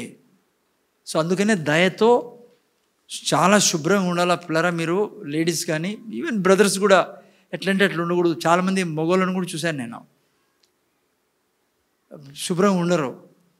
ఆమెకు కూడా ఉంటుంది, నా భర్త ఇలా ఉండాలా, ఇలా ఉండాలా అని. నా భర్త ఇట్లా డ్రెస్ వేసుకోవాలా, నా భర్త ఇట్లా క్రాఫ్ట్ చేసుకోవాలా, నా భర్తకి ఇట్లా ఉండాలా అని ప్రతి కోరికను తీర్చాలా ఆ భార్యది. అర్థమవుతుందా? ఇష్టానుసారం ఉండేకి లేదు. ఎప్పుడైతే ఈ జ్ఞానం ఉండదో అప్పుడే ప్రాబ్లం స్టార్ట్ అయ్యేది. ఇంట్లో ప్రాబ్లం స్టార్ట్ అయ్యేది ఆడే. కొట్లాడుతుంటారు, కోల్డ్ వార్ జరుగుతుంది, లోపల ప్రాబ్లం జరుగుతూ ఉంటాయి. భర్త చెప్పడు బయటికి ఓపెన్గా నా ప్రాబ్లం ఇది అని, ఏదో చెప్తాడు అంతే. అది సరి చేయలే, ఇది సరి చేయలే, మీరేమి ఇచ్చినారు, మీరు అండర్ కరెంట్ వేరే ఉంటుంది. అండర్ కరెంట్ నేను ఇంటికి వస్తూనే నాకు కనపడాల్సిందే విధంగా ఈమె కనపడదే. ఎందుకంటే దేవుడు పెట్టిన ఇన్స్టింక్ట్స్ లోపల ఇవే, దేవుడు పెట్టిన కోరికలు ఇవే. భార్య తీర్చగలదు. అందుకే బైబిల్ క్లియర్గా అంటుంది, భార్య యొక్క శరీరం మీద ఎవరికి ఉంది అధికారము? భర్తకి. నువ్వు క్రీమ్ పూసుకోకుండా దాన్ని నీకేం హక్కు ఉంది? మంచిగా శుభ్రంగా ఉండకుండా దాన్ని నీకు హక్కు లేదు. ఎందుకంటే ఆ శరీరం ఎవరిది? భర్తది. భర్తది అన్నప్పుడు ఒక పురుషుడికి ఏం అవసరమో నీ నుంచి నువ్వు అనుక్షణం ఇచ్చేదానిగా ఉండాలా. అది నీ ధర్మము, నీ ధర్మాన్ని ఆచరించాలా. భర్తగా నువ్వు అంతే. భార్యకి నీ దేహం ఎవరిది? భార్యది. తన ఇష్టానుసారంగా నీ శరీరం ఉండాలా. అందుకనే దానికి తగ్గట్టుగా ఉండాలను, దానికి తగ్గట్టుగా బట్టలు వేసుకోవాలా, దానికి తగ్గట్టుగా నువ్వు మేకప్లో ఉండాలి, అండ్ నువ్వు కటింగ్లో ఉండాలి, అండ్ నువ్వు ఉండాల్సిన విధంగా ఉండాలా. ఆమె మాత్రం అందంగా ఉండాలి, నేను మాత్రము ఎద్దు మాదిరి ఉంటానంటే సరిపోతుందా? ఎద్దు కాదు, ఏం జంతువు రాది అంత ఎల్లుగొడ్డు, నాకు తెలియదు అనుకున్నారా మీరు? ఎనుగొడ్డు బాగుంటుంది, నీట్గా ఉంటుంది, ఎల్లుగొడ్డే నీట్గా ఉండదు. అట్లా ఉండకూడదు నాయనా. అర్థమైందా? రామకృష్ణ బ్రదర్ అనుకుంటా అన్నాడు, కొన్ని ఏళ్ళ క్రితం ఈ మాట నాకు చెప్పిండు, ఎంత బాగుండు. నేను కూడా అప్పుడప్పుడు ఇది అనుకుంటాను, బ్రదర్ 20 ఏళ్ళ క్రితం ప్రభువా నాకు ఈ మాటలన్నీ నువ్వు నేర్పించింటే. అంటే మేము ముందు నుంచి బాగానే ఉన్నాం, మళ్ళీ మీరు అనుమాన పడద్దండి, ఎల్లుగొడ్డు మాత్రం ఉంటే అంకోల్ నువ్వు ముందని. మా ఫోటోలు చూడండి ముందువే. అర్థమైందా? కొంతమంది ఇప్పుడు చూసి ఇప్పుడు కూడా అట్లే ఉన్నాడు, ముందు కూడా అనుకునేరా, ఇప్పుడు కూడా నీట్గా అప్పుడు మోని పగిడిపోయి నవ్వుతుంది, పగంతా తీర్చుకుంటుంది. అట్లా అంటాడు, ఇంతవరకు నా గురించి జడ గురించి మాట్లాడతావా? ఇప్పుడు నీ కథ. హలో, కొంతమందికి ఉత్సాహము, మోనికి చాలా ఉత్సాహం వస్తుంది. కొట్లాడు రాకూడదని నా బాధ. రేపు నేను పెళ్ళి అయిన తర్వాత నువ్వు మోటార్ బైక్ కింద ఏమంటారు, నీ భర్త మోటార్ బైక్ పార్క్ చేశానట్లే లోపల వస్తానట్లే అసలుకి అట్లా అన్నలో ఒకసారి నీ భర్త నిన్ను చూసి మైకం రాల్లా. అర్థమైందా? అంటే అట్లా శుభ్రం కూడా నువ్వు ఆ మైకం కాదా, వేరే మైకం కూడా ఉంది ఒకటే. కొంతమంది నువ్వు దగ్గర వస్తే దబాలని కింద పడిపోతారు, కాళ్ళు చక్కర వచ్చి. ఓకే పోన్లేండి, అవన్నీ ఎట్లా మనకి వాళ్ళు కానీ అట్లాంటివన్నీ ఓకే, మా జాగ్రత్తగా వినండి ఆయన. ఇది శారీరక సౌందర్యం గురించి. ఇక్కడ ఆత్మీయంగా అర్థం ఏంటంటే పిల్లరా, మీరు నేను బహు సౌందర్యంగా సృష్టించబడిన సృష్టి. మీరు నేను ఎవరి స్వరూపంలో? దేవుని స్వరూపంలో. కానీ ఆదాము యొక్క పాపం ఏం చేసింది? మన యొక్క సౌందర్యాన్ని, మన యొక్క అందాన్ని తీసివేసింది పిల్లలు. ఎక్కడి నుంచి? మన ఆత్మ నుంచి. అందుకే బైబిల్ అంటుంది, మీరు చచ్చిన వారై ఉండగా కదమా, మనము చచ్చిన వారే ఉండగా. ఏం చేశాడు యేసు ప్రభు తెలుసా? తన అందాన్ని మన కొరకు అర్పించి మనల్ని అందగాళ్ళుగా చేశారు. మనం అందంగా మార్చబడ్డాం కదా. బైబిల్లో చదవండి, యేసు ప్రభు ఏం చేశాడమ్మా? ఆత్మీయంగా మనం అర్థం చేసుకుంటున్నాం. ఇక్కడ రాయబడింది పరమగీతాలు 5:10 ఎవరైనా చదవండి, తొందరతో చదువునైనా ఫాస్ట్గా కానీ నేను. పరమగీతాలు 5:10, టైం తక్కువ ఉంది. ఆ తర్వాత యెషయా గ్రంథం 53:2-3 వాక్యాలు కూడా చదవండి. ఫస్ట్ పరమగీతాల నుంచి చదవండి. నా ప్రియుడు ధవలవర్ణుడు. ప్రపంచంలో అందరికంటే అందగాడు ఎవరంటే యేసు ప్రభువులారా. మీరు నేను అలా సృష్టించబడి ఉన్నాం. యాక్చువల్గా మనము. ఓకేనా, ఆదాం నుంచి వచ్చినప్పుడు అలా ఉంటాం. ఓకే, ఏమైంది నాయన? నా ప్రియుడు ధవలవర్ణుడు, రత్నవర్ణుడు, 10,000 మంది పురుషులలో అతని గుర్తింపవచ్చును. అతని శిరస్సు అపరంజి వంటివి, అతని తల వెంట్రుకలు కాగపక్షముల వలె నల్లనివి. పోన్లేండి, ఇంత అందగాడు ప్లరా, ప్రపంచంలోనే యేసయ్యకు మించిన అందగాడు లేడు ప్లరా. యాక్చువల్గా దేవుడు అలాగే సృష్టించాడు ఆదాంని. చాలామంది అంటారు ఆది మానవుడు అడవిలో ఉండే, ఏంది ఇది, అదంతా కథ, అది అబద్ధం. అది యాక్చువల్గా స్టార్టింగ్ చాలా బ్లెస్డ్ స్టార్టింగ్ మనిషిదే. ఇప్పుడే మనిషి చనిపోయినాడు. అందుకే యేసుప్రభు రెండవ రాకల్లో మనిషి తిరిగి ఏ స్థితిలో ఉన్నాడో భౌతికంగా, ఆత్మీయంగా, అన్ని విధాల మహిమగల దేహం ఇవ్వబోతున్నాడు యేసుప్రభు మనకి. ఓకేనా, చూడండి ఏమైంది 53:2-3లో. లేత మొక్క వలెను ఎండిన భూమిలో మొలిచిన మొక్క వలెను అతడు ఆయన ఎదుట పెరిగెను. అతనికి స్వరూపమైనను సొగసైనను లేదు. చూసారా, ఎక్కడ జరిగింది ఇది? సిలువలో జరిగింది పిల్లరా. అతనికి సొగసైనను స్వరూపమైనను లేదు. మనం అతని చూచి అపేక్షించినట్లుగా అతని యందు స్వరూపం. జాగ్రత్త వినాలి, నేను యవ్వనస్తుల పిల్లలు జస్ట్ ముందు చున్నాను. అతడు తృణీకరింపబడిన వాడును ఆయను. చూసారా పిల్లరా, ఆయన సొగసైనను స్వరూపమైన లేకపోయా. అయితే ఎందుకు ఇదంతా చేశాడు తెలుసా? మీకు నాకు స్వరూపం ఇచ్చేదానికి, సౌందర్యం ఇచ్చేదానికి. ఏ దాని గురించి మాట్లాడుతా అనేది ఇక్కడ? తన ఆత్మ గురించి పిల్లరా, మన ఆత్మ గురించి మాట్లాడుతా అనేది. సో మీరు నేను యేసు ప్రభుని రక్షకుడుగా అంగీకరించిన వాళ్ళు ఎక్కడ ప్రవేశిస్తున్నాం? అంతఃపురంలో. ఎందుకంటే మనం ఎవరై ఉన్నాం ఇప్పుడు చెప్పలా, ఇప్పటివరకు భౌతికంగా చెప్పాను నేను. ఓకేనా, ఇప్పుడు మనం ఆత్మీయంగా ఈ యొక్క వాక్యం ఎస్తేరు గ్రంథం ఎందుకు పరిశుద్ధాత్మ రాయించి మనకు దీంట్లో నుంచి ఏం వివరిస్తా అంటే, ఎవరైతే రక్తంతో కడగబడతారో యేసయ్య స్వరూపాన్ని కోల్పోయాడు. ఎందుకు? మనకు స్వరూపం ఇచ్చేదానికి. అర్థమైందేనాయన? ఆయన స్థానాన్ని మనకిచ్చి మన స్థానాన్ని ఆయన తీసుకున్నాడు. 2 కొరింథీ 5:21 రాయబడింది. ఓకేనా, సో వీరే అంతఃపురంలో ఉంటారు. ఓకేనా, ఇప్పుడు మీరు నేను ఎవరై ఉన్నాం? సౌందర్యవతులను అందమైన వారే ఉన్నాం. అందుకే రాజు మనల్ని ఏం చేశాడు? అంతఃపురంలో ఆహ్వానించాడు. రెండవది ఏమైంది? ఏం గుణం ఉండాలా? కన్యకై ఉండాలా. మీరు నేను ఏమై ఉన్నాం? కన్యకలైన. 2 కొరింథీయులు రాసిన పత్రిక 11:2 చదవండి. ఎవరన్నా ఫాస్ట్గా చదవండి, నేను తొందరగా తీసుకెళ్దాం. దేవాసక్తితో 11:2 సారీ. ఓకేనా, చదువు. నేను దేవాసక్తితో మీ ఎడల ఆసక్తి కలిగి ఉన్నాను. ఎందుకనగా పవిత్రురాలైన కన్యకనుగా ఒకడే పురుషునికి అనగా క్రీస్తుకు సమర్పింపవలనని మిమ్మును ప్రదానము చేసి తిని. జాగ్రత్తగా వినండి. బైబిల్ ఎప్పుడు కూడా మీరు చదివేటప్పుడు యూదుల కాంటెక్స్ట్లో చదవాలా, యూదుల ఆచారాన్ని తీసుకొని చదవాలా. జనరల్లీ ఏమవుతుందంటే ఇండియన్ కాంటెక్స్ట్లో ఏం పదం అది తెలుగు? ప్రధానం అంటూనే ఒక రకమైన థింకింగ్ ఏముంటుందంటే, ఇక్కడ ప్రధానం అయిన తర్వాత కూడా పెళ్ళయ్యే ముందు ఏదైనా గడబడి జరగచ్చు మన యొక్క ఇండియన్ కల్చర్లో కదా. ఏదో తెలుసో తెలుగు ఏదో మళ్ళీ కట్ చేసి ఉంటాయి. యూదుల లెక్క ప్రకారము ప్రధానం అంటే పెళ్ళి. జాగ్రత్త వింటాను, నేను కొద్దిసేపు చెప్తాను మీకు. అందుకే ప్రధానం అంటూనే అంటే ఇంకా ప్రధానం చేయబడ్డామా అంటే ఆయన భార్య కాదా? సంఘం ఆయన భార్యని రాయబడింది కదా, ఆయన భర్తని రాయబడింది కదా. ఈడ ప్రధానం అంటే ఎందుకు రాస్తున్నాడు పౌలు అంటే, జ్యూస్ కాంటెక్స్ట్, యూదుల కాంటెక్స్ట్లో ఏ రోజు ప్రధానం చేయబడుతుందో ఆ రోజే భార్యగా పిలువబడుతుంది ఆమె, భర్తగా పిలువబడతాడు ఆయన. ఒక పెద్ద సాక్ష్యం ఏంటి బైబిల్లో? మీరు ప్రతి క్రిస్మస్ చదువుకుంటాం కదమ్మా. యోసేపుకి ఏమనింది దూత వచ్చి? ఏమన్నాడు దూత వచ్చి యోసేపుతో? నీ భార్యగు మరియా. సార్ ప్రధానమే కదా సార్ అయ్యిండేది, మేమిద్దరు ఒక చోటు లేమే, భార్య ఎట్లయితుంది అనలేదు. ఎస్, యూదుల వివాహ కార్యక్రమం ఎట్లా జరుగుతుందంటే, వాళ్ళిద్దరికీ ప్రదానం చేయబడిన తర్వాత ఇంకా భార్య భర్తలే వాళ్ళు. ఓకేనా, కానీ కలుసుకోరు ఇద్దరు. దాదాపు వాళ్ళ ఆచార ప్రకారము 6 నెలలు, కొన్నిసార్లు 1 సంవత్సరం గ్యాప్ పెడతారు. ఎందుకు గ్యాప్ పెడతారంటే వివాహపు విందు కోసము. ఏం విందు కోసము?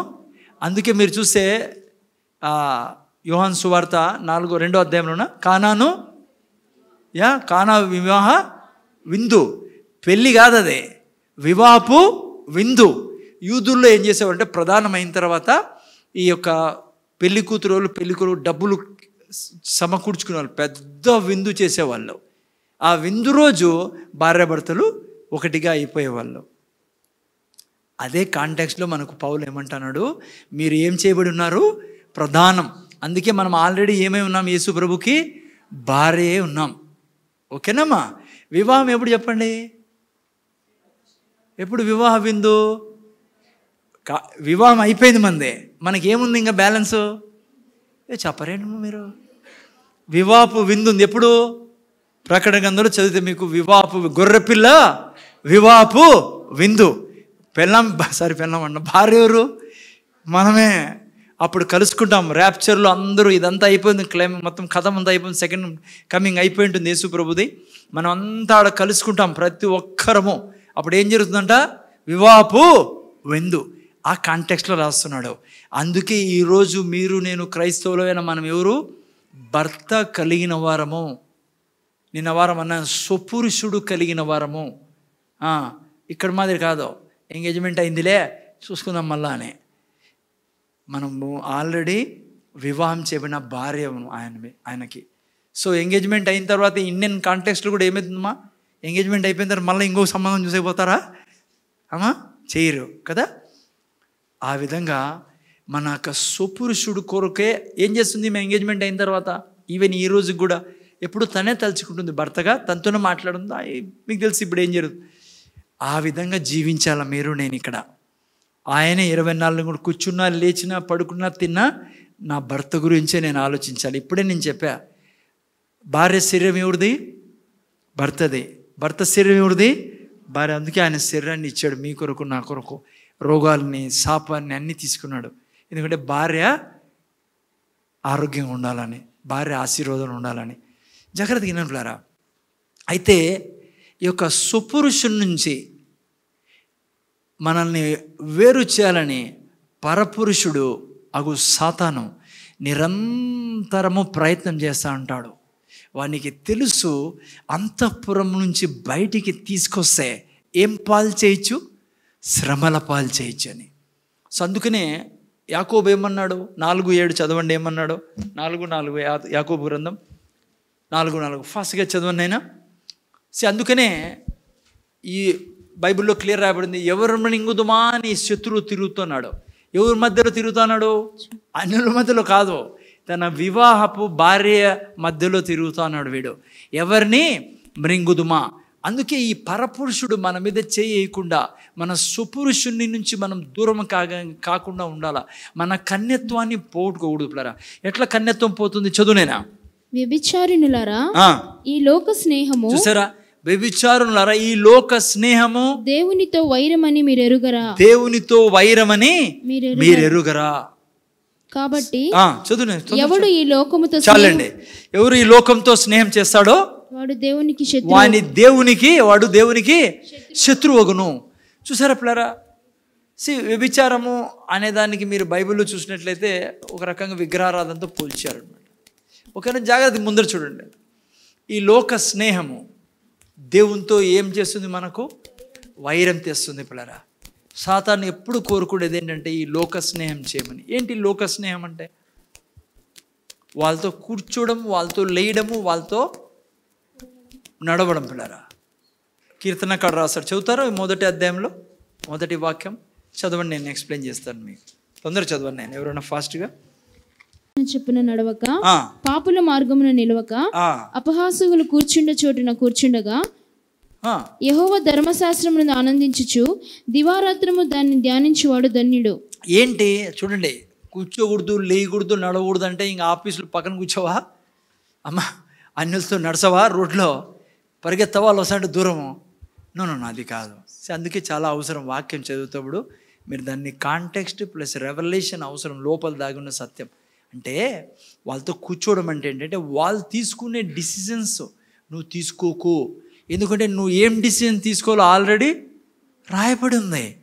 ఏ విషయం గురించి అయినా, అది వ్యాపారం చేస్తున్నావా నువ్వు అన్నిలతో, లేకుంటే భార్య గురించా, పిల్లల గురించా, చదువు గురించా. వాడంటాడు ఈరోజు సాయంత్రం నేను సినిమాకి పోతాను భార్య పిల్లలతో కలిసి. అప్పుడప్పుడు భార్య పిల్లలు సినిమాకి తీసుకెళ్ళాలి, నువ్వు తీసుకురా అంటాడు. నీ క్లోజ్ ఫ్రెండ్ కాబట్టి, ఆఫీస్లో కొలీగ్ కాబట్టి. నువ్వేమంటావు? ఆయన డిసిజన్స్లో పోవును, ఆయన నిర్ణయాల్లోకి పోవును. వాళ్ళ యొక్క నిర్ణయాలు, వాళ్ళ యొక్క పనులు, వాళ్ళ ప్రతి దాన్ని నువ్వు పక్కన పెట్టి నీ యొక్క జీవితాన్ని వాక్యంతో నడిపిస్తావు. అది కూర్చోద్దు, లేదు, నడవద్దంటే. అర్థమైందా నాయనా?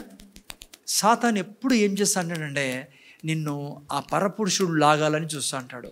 అందుకే ఇంకో వాక్యం చదవండి, 1 యోహాను 2:16 అనుకుంటా. చదవండి ఎవరు, 2:15 2:15 చదవండి. 2:15-16 చదవండి ఎవరైనా చూస్తాం. తొందర చదువునైనా. లోకంలో ఉన్న వాటినైనా ప్రేమింపకుడి. చూసారా, లోకంలో ఉన్న వాటినైనా ప్రేమింపకుడి. ఎవడైనా లోకమును ప్రేమించిన ఎడల తండ్రి ప్రేమ వానిలో నుండదు.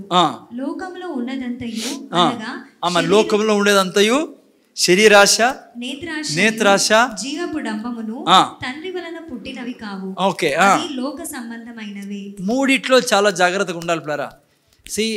నువ్వు లోకానికి సంబంధించినోడు కాదు, నువ్వు పరలోకానికి సంబంధించిన వ్యక్తివి. సో అందుకనే ఈ లోకంలో ఉన్నప్పుడు, ఈ లోకంలో ఉండేదంతా ఏంటిమా? నక్షత్ర పైన చూడు ఏముంది, నేత్రాశ, శరీరాశ, జీవబడం. నేత్రాశ అంటే ఏంటి? ఈ పరపురుషుడు ఏం చేస్తారంటే మన స్వపురుషుణ్ణి బాధపడేటట్లుగా మనం వ్యవహరించాలని ప్రయత్నం చేస్తాడు. చాలామంది సిస్టర్స్, బ్రదర్స్ నాకు బాగా అనుభవం, వీళ్ళతో వాళ్ళు వెళ్ళిపోయారు లోకంలోకి పిల్లరా. ఎందుకంటే ఈ 3 ఏరియాస్లో జాగ్రత్తగా ఉండకపోవడం వలన. నేత్రాశ పిల్లరా, కనపడిందన్నీ మనం చూడకూడదు, చాలా జాగ్రత్తగా కళ్ళని పెట్టుకోవాలా. కొంతమందికి ఎంత చెప్పినా సీరియళ్ళు, సినిమాలు, ఇంకేమున్నాయమ్మా అవి, ఇవన్నీ గలీజ్ అంతా చూస్తూ ఉంటారు. మీకు తెలియదు దానివల్ల ఎంత డేంజరో. ఆ తర్వాత న్యూస్, నాకు తెలియదు ఎవరైనా చెప్తారో చెప్పారో న్యూస్ గురించి, కానీ నేను మాత్రం మీకు చెప్పాలనుకుంటా. స్పాయిల్ చేసి పెడుతుంది మీ లైఫ్ని. అనవసరం దాని టైమే ఇద్దండి దానికి. కొంతవరకు మీకు తెలుసాలా, కొంత ఇన్ఫర్మేషన్ మీకు ఉండాలా, అంతేగాని అబద్ధ ప్రపంచం పిల్లరా ఇది. కొంతమంది కూర్చొని 24 గంటలు దాంట్లో స్పెండ్ చేసేసి వారి ఆ మనస్సుని పాడు చేసుకుంటూ అంటారు. ఈవిల్ స్పిరిట్స్ పాడు చేసి పెడతాయి నీ మనస్సుని. అందుకనే కళ్ళు ఎక్కడ ఏం చూస్తానది చాలా జాగ్రత్తగా పెట్టుకోవాలా. వాడు దాని ద్వారా నీ లైఫ్ని డైవర్ట్ చేస్తాడు. శరీరాశ ఏంది మా శరీరాశ? తిండి విషయాల్లో జాగ్రత్త. వాడు దాని ద్వారా కూడా నీకు టెంప్ట్ చేస్తాడు, శరీరాశల ద్వారా. అర్థమవుతుందా? మనం యేసు ప్రభువుని రక్షకుడుగా అంగీకరించాం. ఈ లోక స్నేహం మనకు ఉండకూడదు పిల్లరా. అంటే మనుషులను అసహించుకోవాలా, బంధువులను అసహించుకోవాలా అని కాదు. మనం హిందూ సాంప్రదాయం నుంచి వచ్చామనుకోండి, వాళ్ళని అసహించుకోకూడదు, వాళ్ళని చాలా మనిషిని ఎప్పుడు అసహించుకోకూడదు పిల్లరా. నువ్వు మనిషిని అసహించుకుంటాను అంటే నీకు దేవునితో సరిగా నీకు దేవుడు అర్థం కాలేదని అర్థం. ఎటువంటి మనిషిని అసహించుకోకూడదు మనం. పాపాన్ని అసహించుకోవాలి కానీ పాపిని అసహించుకోకూడదు. ఓకేనా? సో అట్లని చెప్పేసి వాళ్ళ నిర్ణయాల్లో మనం పోకూడదు, మనం వాక్యానుసారమే పోవాలి పిల్లరా. ఓకే. అయితే శరీరాశ అంటే ఏంటంటే చాలామంది నేను చూసా క్రైస్తవుల్ని, ఇదేదో సిల్లి, సిస్టర్ ముందర చూస్తున్నారు కదా, సిల్లిగా తీసుకుంటారు. వాళ్ళు చేసే ప్రతి ఒక్క దాన్ని తినేకపోతారు. తెలుసు మీకు చిత్రాన్నం, అదేందో ఊలిగా చారు.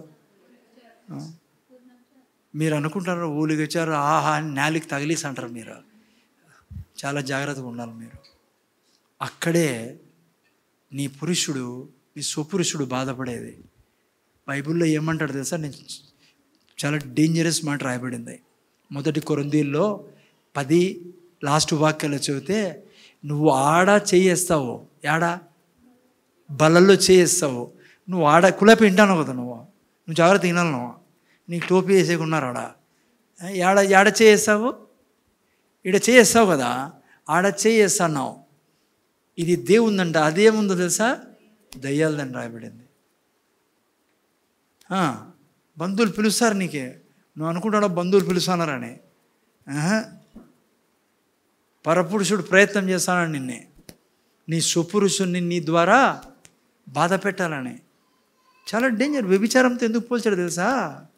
ఆయన మన స్వపురుషుడు. మా సిస్టర్ వింటున్నారు కదా, ఆయన్ని కాదని నువ్వు ఏం చేసినా ఓ రకంగా వేరే పురుషుడితో సంబంధం పెట్టుకున్నట్లే. అందుకే వ్యభిచారం అంటుంది. ఏదాన్ని మీకు తెలిసి ఏదాన్ని వ్యభిచారం అంటుంది. చాలా డేంజర్ ప్లర్ ఇవన్నీ. వాళ్ళు బిర్యానీ పెడతారని, వాళ్ళు చారు పెడతారని మనం తినకూడదాం అలా చేసుకొని. రెండు నష్టాలు దాంతో. ఒకటి దేవుణ్ణి బాధ పెడతాము, రెండవది వాళ్ళని నష్టపరుస్తున్నాం మనము, వాళ్ళని మోసం చేస్తున్నాము. భయంకరమైన దగ అదే, చాలా చీటింగ్ అదే. నువ్వు దేవుణ్ణి తెలుసుకున్నావు, వాళ్ళకి దేవుడు తెలియదు. కానీ నువ్వు అక్కడ ఉన్నావు, ఇక్కడ ఉన్నావు, వాళ్ళని కన్ఫ్యూజ్ చేస్తున్నాను. అక్కడే నువ్వు నిలబడాల్సిందే. లోకంతో స్నేహం అంటే ఇదే. నేను ఇది తినను, మిగతా రోజులు మీరు పిలిచండి, వారం రమ్మంటే వస్తాం, మొత్తం జనమంతా వచ్చేసాం, ఇంట్లో ఉండేదంతా చేసుకొని 70 మంది ఉన్నాం, అందరూ వచ్చేసాం, మీ ఇంట్లోనే ఉంటాము. ఎన్ని రోజులు? వారం రోజులు. ఏం చేస్తావో చెయ్యి, కసితో తింటాను అన్నాను మనము. కానీ మనోళ్ళకి అదే రోజే కాళ్ళ, ఆ రోజు చేసిన చారే బాగుంటుంది. ఏమంటారు నాయనా నిసి, ఆ రోజు చేసిన చారు ఎంత బాగుంటుందో కదా. వస్తుందా క్యారీర్? రాదు కదా, తెప్పించుకోద్దండి. చాలామంది క్రైస్తవులు ఉన్నారు ఈ సంఘంలో, ఉన్నారో లేదు నాకు తెలియదు. ఉన్నారా ఈడ? ఆ రోజు క్యారియర్ వస్తుంది సార్ మాకు స్టార్టింగ్లో వస్తుండే క్యారియర్, స్టీల్ క్యారియర్ ఇంత పెద్దది. స్టార్టింగ్లో మా ఇంటికి కాదనుకోండి, వేరే వాళ్ళ ఇంటికి వస్తాండే, వీళ్ళ ఇంట్లో ఉంటాంటే అప్పుడు అటు నుంచి వచ్చి. నాకు తెలుసు బైబిల్, అర్థమవుతుంది. ఆ టైంలో చారు ఒకటే తెలుసు నాకే, చాలా డేంజర్. నేత్రాశ, శరీరాశ, ఇంకోటి జీవోడంబం. ఏం జీవోడంబము? ప్రతిదీ తన పేరుతో రాసుకోవడము.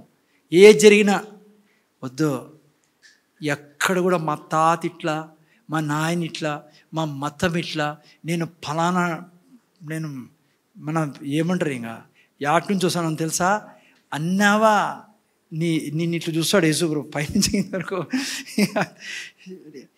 పరిశుద్ధాత్మని బాధ పెట్టేది ఏదన్నా ఉందా అంటే ఇదే నీచమైన అలవాటు. ఇదే నీ దగ్గర ఈరోజు ఏమున్నా ఆయన కృప, నీ దగ్గర ఏ టాలెంట్ ఉన్నా కూడా నానా నీకు చెప్తున్నాను జాగ్రత్తగా, నువ్వు పైకి పోలేవు, పైకి రాలేవు. నువ్వు ఏముంటే జీవడంబం ఉంటే, ఏదున్నా, నిన్న వారం సండే రోజు చెప్పాను మీకు, ఏదున్నా అది ఆయన నుంచి వచ్చిండేది. అందుకే గర్వపడకూడదు. నాది ఈ కులము, నాది ఈ మతము, మా తాత ఇట్లా, మా నాయన ఫలానా, మేము ఎవరో తెలుసా అన్నావు అనుకో, దెబ్బ పడుతుంది నీకు. అంటే దెబ్బ పడుతుందంటే ఏంటి? నువ్వు పరిశుద్ధాత్మతో వాడబడవు. ప్రతిదీ ఈరోజు ఇక్కడ నిలబడుకున్నానంటే ఆడాడో పడి ఉండాల్సిందే, వేరే వాళ్ళతో, పాపులతో, సారాయి దుకాణంలో పడి ఉండాల్సింది నేను. అర్థమైందా? అంతే కదా. ఈడున్నానంటే ఆయన కృప అదే. అందుకే సారాయి దుకాణంలో పడినాడే, అది చేయకూడదు, కానీ వాడిని చూసి అసహించుకోకూడదు. ఈరోజు నేను ఈ చర్చిలో ఉన్నామంటే ఆయన కృపమా. లేని వాళ్ళని చూసి అసహించుకోకూడదు, గర్వపడకూడదు, వాళ్ళని చూసి వాళ్ళని చిన్న చూపు చూడకూడదు. అర్థమైందా? సో ఇవి ఏమంట, మనల్ని స్వపురుషు నుంచి దూరం చేసే అలవాట్లు. ఓకేనా? సో అందుకనే ఈ 2 గుణాలు నేర్చుకున్నామా. మొదటిది ఏంటి? సౌందర్యవతి ఉండాలా. రెండవదేమో కన్యత్వం ఉండాలా. సో మీరు నేను ఏంగా చేయబడి ఉన్నాం? కన్యకలుగా చేయబడి ఉన్నాం, ప్రదానం చేయబడి ఉన్నాం. మనకు భర్త ఉన్నాడు, ఆ భర్తని మనము బాధ పెట్టకూడదు. అందుకే నీ బట్టలు వేసుకున్నప్పుడు నీ భర్త బాధపడకూడదు, నీ ఎక్స్పోజ్ చూసి భర్త బాధపడకూడదు. నీ భర్త ఏడున్నాడు తెలుసా? లోపలే ఉన్నాడు. ఆయనే నీ పరిశుద్ధాత్మ దేవుడు, ఆయనే యేసు ప్రభు. So everything is like calculated పిల్లరా దేవుని దగ్గర. అది గిన నువ్వు పట్టుకుంటే పక్షిరాజు యవ్వనం వల్ల నీ యవ్వనం చేసి దేవుడు పక్షిరాజు వల్ల నువ్వు పైకి ఎగిరేతట్లా చేస్తాడు ఆయన. ఒక అర్థమైందా? చిన్న చిన్నవే ఇవన్నీ, ఆడ ఏం తినకూడదా, తినకూడదా, అట్లా ఇట్లా అని. సో కానీ చాలా సీరియస్ కూడా ఇవే.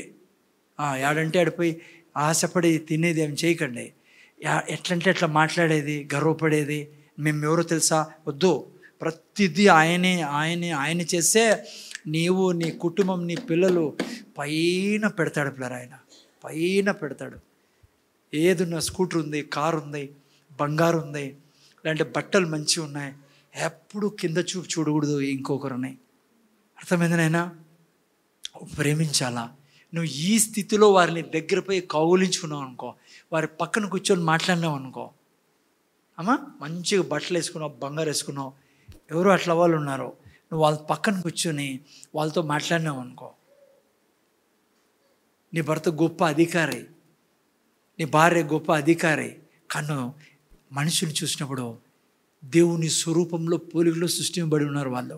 అని నువ్వు గౌరవించావు అనుకో, ప్రేమించావు అనుకో, ఓ నీ జీవితాన్ని ఎక్కడ పెడతాడో ఆయన. గర్వము దేవునికి భలే అసహ్యం వేస్తుంది పిల్లరా. అర్థమైందా? గర్వం అంటే నా వలన వచ్చింది ఇది అనుకోవడమే గర్వం. అర్థమైందా? ప్రతిదీ నువ్వు ఆఫీసర్ కావచ్చు, ఏడన కావచ్చు, నీకంటే సబార్డినేట్స్, నీ కొలీగ్స్ చాలా హానర్ చేయాలి. పాపం చేయకూడదు పిల్లరా, గౌరవం ఇవ్వాలా మనం. చాలామంది లోక ప్రకారము అదేదో స్టేటస్ డౌన్ అని కూడా ఏదో తిక్క మాట్లాడినమ్మా. నో నో నో నో నువ్వు ప్రమోషన్ నీకు వచ్చేది దేవుని వలన, ఈ లోకపు క్యాలిక్యులేషన్స్ వలన కాదు. ఎస్, నీకు నువ్వు ఉండాల్సిన చైర్లో ఉండు, నువ్వు చేయాల్సిన పని చెయ్యి, ఉండాల్సిన విధంగా ఉండు, కానీ లోపల గర్వం మాత్రం ఉండకూడదు. ఓకే, నేను మూడవది, చాలా తక్కువ టైం మన దగ్గర. అంతఃపురములో ప్రవేశించిన వీరికి ఏం చేసేవారుమా? 6 నెలలు గోపరసముతో స్నానం చేయించేవాళ్ళు. 6 నెలలు సుగంధ ద్రవ్యాలు. మిగతా భాగం రేపు వారం చూసుకుందాం. నేను ఇప్పుడు చూసుకుంటానేది మనము 2 పాయింట్స్ ఈరోజు. ఒకటి, అంతఃపురంలో ఎవరు ప్రవేశిస్తారు. ఆ తర్వాత ఇప్పుడు వినేది, ఇప్పుడు మీరు అంతఃపురంలో జరిగే కార్యాలు నీకు జరిగితే రాజు ముందర నువ్వు నిలబడినప్పుడు రాజు నిన్ను ఎక్కడ తీసుకెళ్తాడు? రాజగృహానికి తీసుకెళ్తాడు. లేదనుకో ఎక్కడికి తీసుకెళ్తాడు? ఎక్కడికి పంపిస్తాడు? ఇంటికి పంపిస్తాడు. మనం ఆల్రెడీ ఏడున్నాం? అంతఃపురంలో ఉన్నాం. రాజు నీ కొరకు వచ్చినప్పుడు, నీ ముందర నిలబడినప్పుడు ఈమె నాకు భార్య అని చెప్పాలా. ఓకేనా? అక్కడ అనకూడదు నువ్వు ఎవరో నాకు తెలియదు. నువ్వు అంటావు ప్రభువా నువ్వెవరో నాకు తెలియదని ఆయన అనకూడదు మన గురించి. అది అనకూడదంటే ఏం జరగాల? ఈ యొక్క గోపరసంతో నువ్వు కడగబడాలా, సుగంధ ద్రవ్యాలతో నువ్వు కడగబడాలా. ఓకే, గోపరసము అంటే ఏంటంటే పిల్లరా, ఒక చెట్టు నుంచి తీయబడిన రసం ఇదే. తైలము చూపినా నా చెట్టు,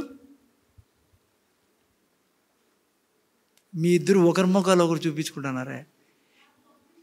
ఆయన కూడా పంపించాను నేను, నీ మొబైల్లో కూడా ఉంది చూడు, లేకపోతే నెట్లో MYRHH మిలిటరీ అని MYRRH. ఓకే, నేను ముందర చూస్తానండి. ఇది ఒక చెట్టు పిల్లరా, మిర్ అంటారు. ఈ చెట్టు యాక్చువల్గా ముళ్ళులతో నిండి ఉన్న చెట్టు ఇది.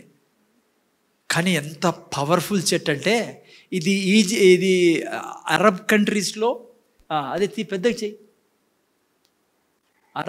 ఫస్ట్దే క్లిక్ చేయి, ఫస్ట్ ఇమేజ్ పెద్దగా చెయ్యి, చాలా ముందర చూడండి. నేను ఈ యొక్క చెట్టులో మీరు చూస్తే పిల్లరా చాలా ముళ్ళులతో నిండి ఉంటుంది ఇది. కానీ ఈ యొక్క చెట్టుని మధ్యలో కొడవలితో కట్ చేసినామంటే ఇట్లా పెడతారు కదా, ఇది రబ్బర్ ట్రీక్ పెట్టినట్లా సారాయి ట్రీక్ పెడతారు చూసారా, కట్ చేసి కుండ పెడతారు. ఆ టైప్లో దీంట్లో నుంచి కట్ చేసి అనాయింటింగ్ తైలం తీస్తారు పిల్లరా, ఆయిల్ తీస్తారు పిల్లరా. దీన్ని గోపరసము అంటాం. ఇది చాలా పవర్ఫుల్ యాంటీ బ్యాక్టీరియా. ముందు చూడండి అయినా ఈ యొక్క యాంటీ బ్యాక్టీరియా ఈ యొక్క ట్రీలో వచ్చిన తైలాన్ని చచ్చిపోయిన శవంలో వేసినా కూడా 1000 సంవత్సరాలైనా శరీరం కుళ్ళిపోదు. అంత పవర్ఫుల్ ఆయిల్ ఇది, తైలం ఇది. ఓకేనా? అయినండి పిల్లరా, ఎక్కడి నుంచి తీశారు? ముళ్ళ చెట్ల నుంచి. ఆత్మీయంగా దీన్ని ఏదానికి అర్థం అంటే, ముళ్ళ మకుట దారి అయిన యేసు ప్రభు యొక్క రక్తము, ఆయనలో కారిన నీళ్ళు. మీకు తెలుసు కదా, యోహాను సువార్త 19:34 తీకండి అట్లే చెప్తాను మీకు. యేసు ప్రభువును పొడిచినప్పుడు ఏమేమి వచ్చాయి? ఎప్పుడైతే ముళ్ళ కిరీటం ధరించి శరీరం నిండా ముళ్ళుల ద్వారా కూర్చోబడి కొరడాతో లాస్ట్లో ఆయన చనిపోయే ముందు ఏమొచ్చింది? రక్తము, నీరు. పిల్లరా మీరు చూస్తే ఈ యొక్క గోపరసము యేసు ప్రభు యొక్క రక్తానికి, పరిశుద్ధాత్మ యొక్క సామర్థ్యానికి గుర్తుగా ఉన్నాయి ఈ గోపరసము. ఓకేనా? ఈ గోపరసము ఎవరి కోసం వాడినారు? ఎవరైతే సౌందర్యవతులు కన్యకలు ఉన్నారో వాళ్ళ కోసం వాడారు 6 నెలలు. ఏం చేసేది ఇది? జాగ్రత్తగా నేను జస్ట్ తొందర ముగిస్తాను అట్లే చెప్పి మీకు. ఓకే, నెక్స్ట్ వీక్ కాల్సిన కొంత కాల్సిన చెప్పుకోవచ్చు. ఈ యొక్క గోపరసం యొక్క శక్తి ఏంటంటే, ఆ యొక్క రాణిగా ఉందే ఆమె, రాణి కావాలని వచ్చిందే ఆ స్త్రీని వింటున్నారా, ఆ శరీరానికి పూసేవాళ్ళు, ఆమెకు స్నానం చేయించారు, దాంతో తిక్కేవాళ్ళు. అమ్మ ఎందుకు తెలుసా? ఈ యొక్క రసము ఎప్పుడైతే తగులుతుందో, ఆయింట్మెంట్ అనండి, లేదంటే తైలం అనండి, ఆయిల్ అనండి, శరీరంలో ఉన్న ఏ యొక్క గాయమైనా కూడా, ఎటువంటి గాయమైనా వెళ్ళిపోతుంది. ఏ దుర్వాసనైనా శరీరంలో నుంచి వెళ్ళిపోతుంది పిల్లరా. ఆ తర్వాత దీంతో నోటిని శుభ్రపరిచేవాళ్ళు. నోటిలో ఉన్న ఎటువంటి దుర్వాసన వెళ్ళిపోతుంది. పండ్ల కోసము ఇది వాడేవారు. ఎందుకంటే ఆమె ఎవరికి రాణి కావాలా?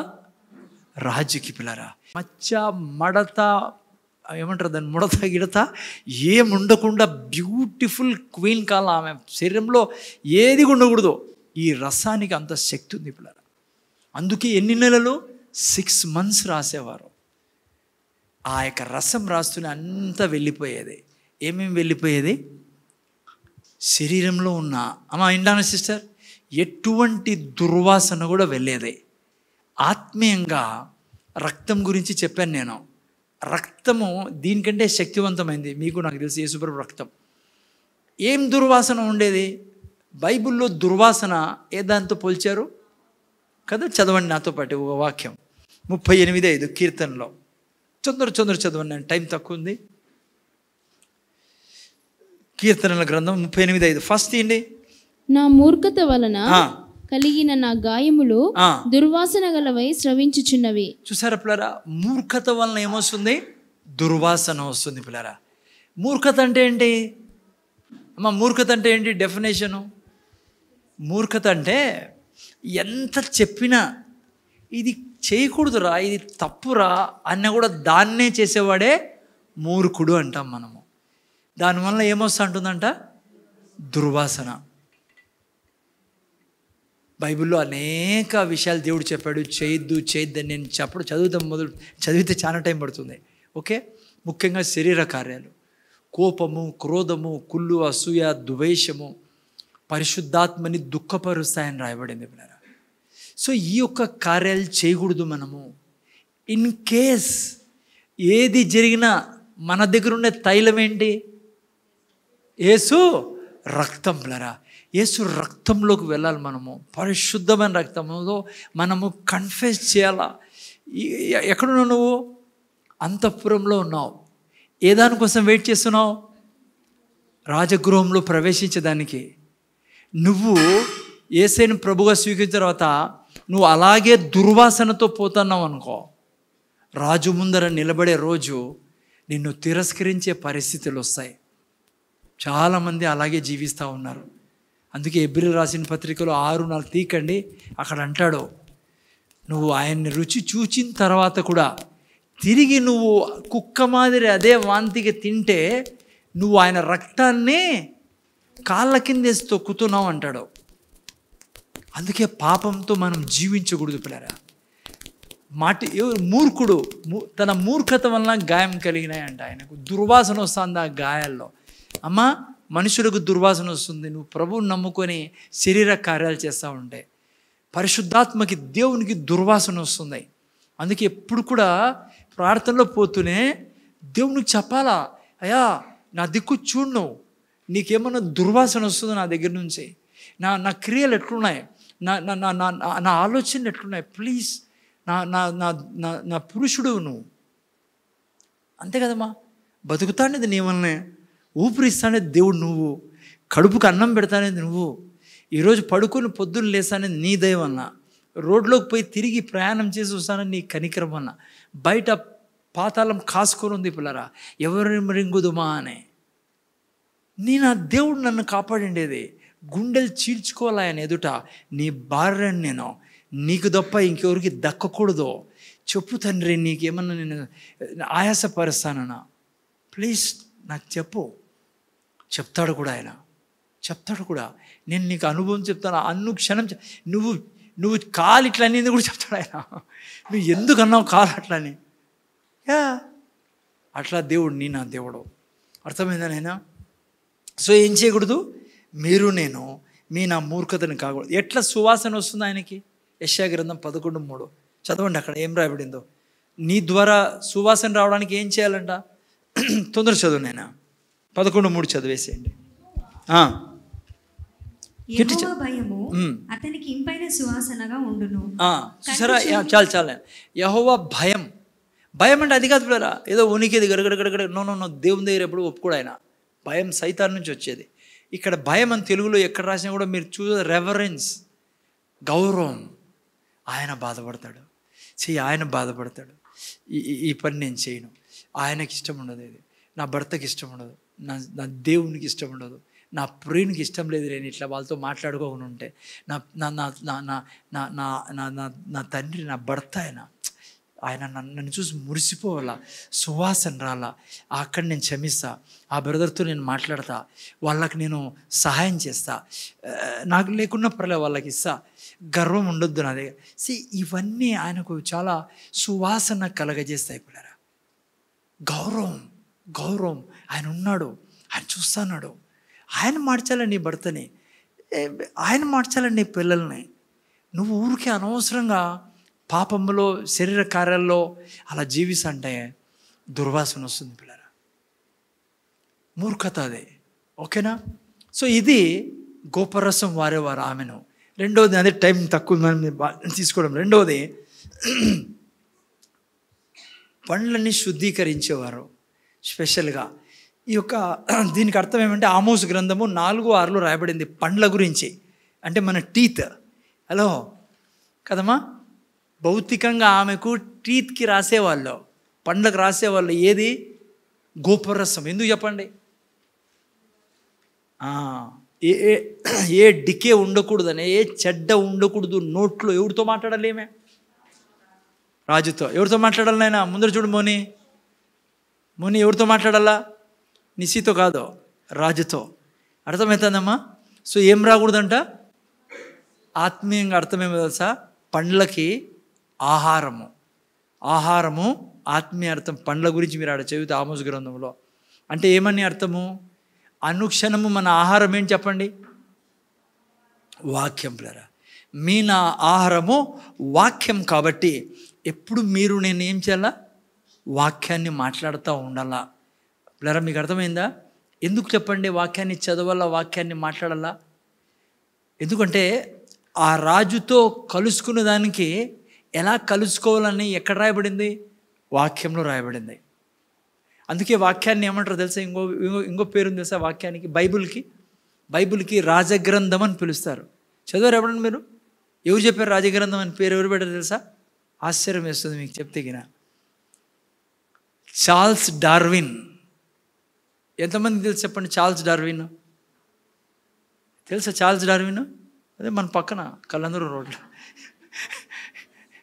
ఎవరు? డార్విన్ థియరీ తెలుసు కదా మీకు? డార్విన్ ఒక క్రైస్తవుడు. ఒకప్పుడు క్రైస్తవ కుటుంబం పుట్టాడు. ఒకప్పుడు కాదు, క్రైస్తవ కుటుంబంలో పుట్టాడు. కానీ తన యవ్వన ప్రాయం అంతా కూడా యేసయ్యకి విరోధంగా పోయినాడు. అతను దేవునికి విరోధంగా మాట్లాడేవాడు, బైబిల్కి విరోధంగా మాట్లాడేవాడు. తెలుసు కదా మీకు డార్విన్ థియరీ? తెలుదా? కొంతమంది ఆయనోడు సార్ నాకు తెలియదే. డార్విన్ థియరీ అంటే కోతిలో నుంచి మనిషి వచ్చాడని థియరీ తెచ్చింది ఆయనే. ఈరోజు కూడా సైంటిస్ట్ చాలామంది ఫాలో అవుతారు ఆయన థియరీని. కోతి నుంచి మనిషి వచ్చాడని థియరీ. దాన్ని వెంబడిస్తున్నారు. మీకు మాట చెప్తున్నా, టైం లేదు కానీ చెప్పాలా. ఏంటది? ఎందుకు సైంటిస్టులు కూడా డార్విన్ థియరీని అగ్రి అవుతున్నారు? ఏం చూసి చెప్పగలరు? చెప్పగలరు? ఎందుకు ఆ థియరీ సక్సెస్ అయింది ఒక విధంగా లోకస్తుల మధ్య?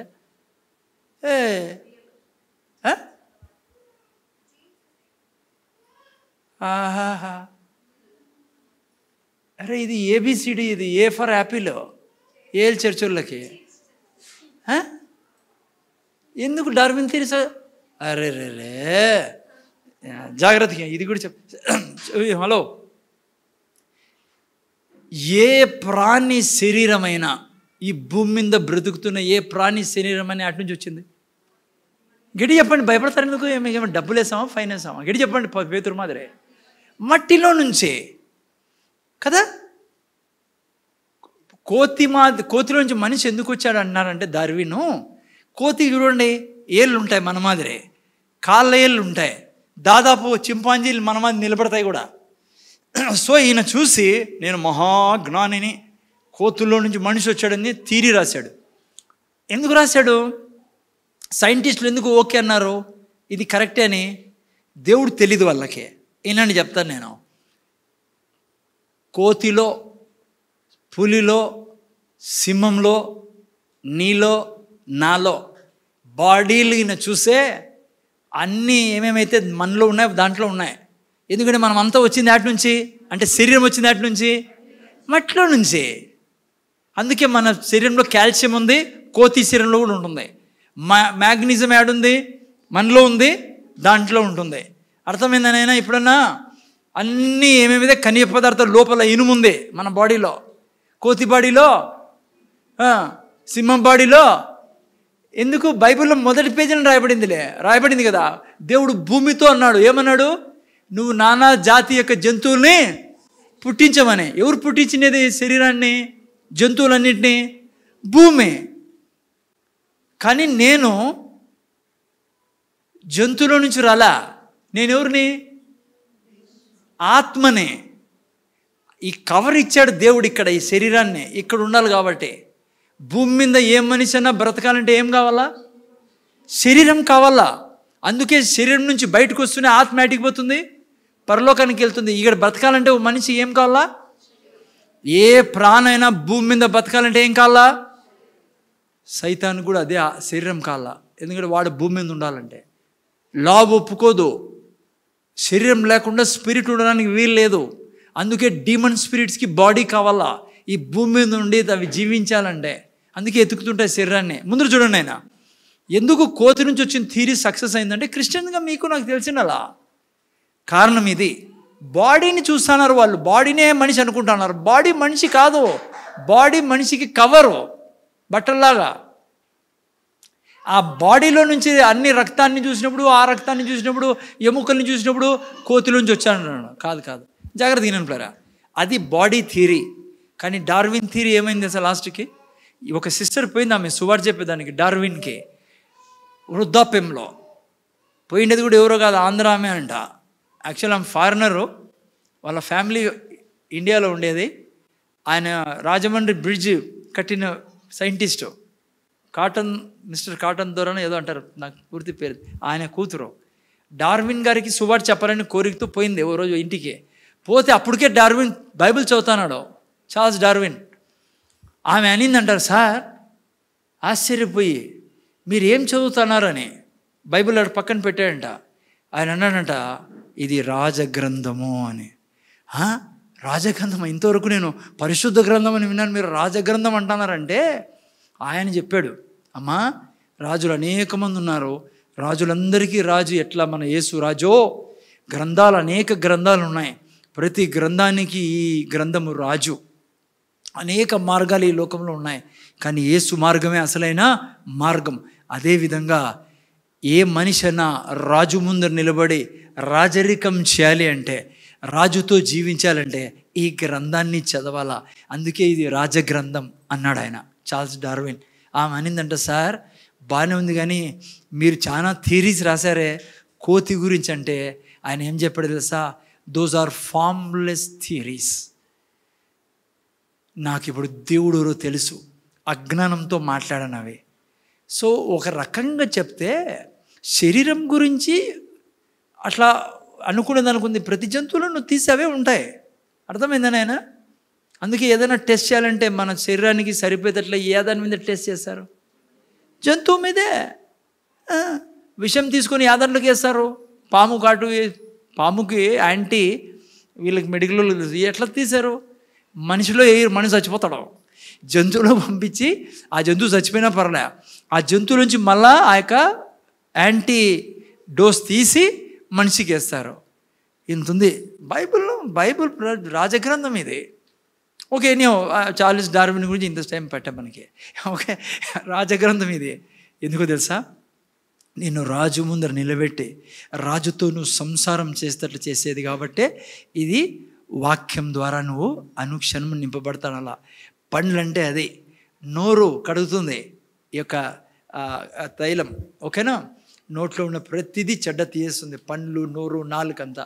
అందుకనే ప్రతిదీ స్వాధీనపరుచుకుంటాడు మనిషి. ఏది స్వాధీనం కాదు మనిషికి? నాలుక. అందుకే పరిశుద్ధాత్మ దేవుడు వచ్చినప్పుడు ఎట్లొచ్చాడు? ఆత్మరూపంలో వచ్చాడు. ఓకే, పరిశుద్ధాత్మ రూపంలో. చాలు, ప్రార్థన చేసుకుందాం. నెక్స్ట్ వీక్ ప్రార్థన ముందుకెళ్దాం. రేపు నెక్స్ట్ వీక్ సుగంధ ద్రవ్యాల గురించి చూసుకుందాం. ఓకేనా? ప్రార్థన చేసుకుందాం. తండ్రి, మాకు నా ప్రభు యేసుక్రీస్తు నామములో కృతజ్ఞతలు. ఈ సమయంలో నాయనా విన్న ఈ వాక్యాలు మర్చిపోకుండా మేము అంతఃపురంలో ఉన్నాం. మేము సౌందర్యవంతులము, కన్యకలము, ఒక పురుషుడు కలిగిన వారము, ప్రదానం చేయబడిన వాళ్ళము, సుగంధ ద్రవ్యాలతో గోపరసంతో అనుక్షణం కడగబడుతున్న వాళ్ళము. ఎందుకంటే యుగ యుగాలు రాజుతో జీవించాలా, మా ప్రియునితో, మా ప్రభుతో జీవించాలా. ఈ గొప్ప జీవితం ఇచ్చినందుకు కృతజ్ఞతలు చెల్లించుకుంటూ యేసు నామములో అడుగుచున్నాం తండ్రి. ఆమేన్. సో పిల్లరా, ఒక రిక్వెస్ట్ ఏంటంటే, బెనెడిక్షన్ ఈ ముందు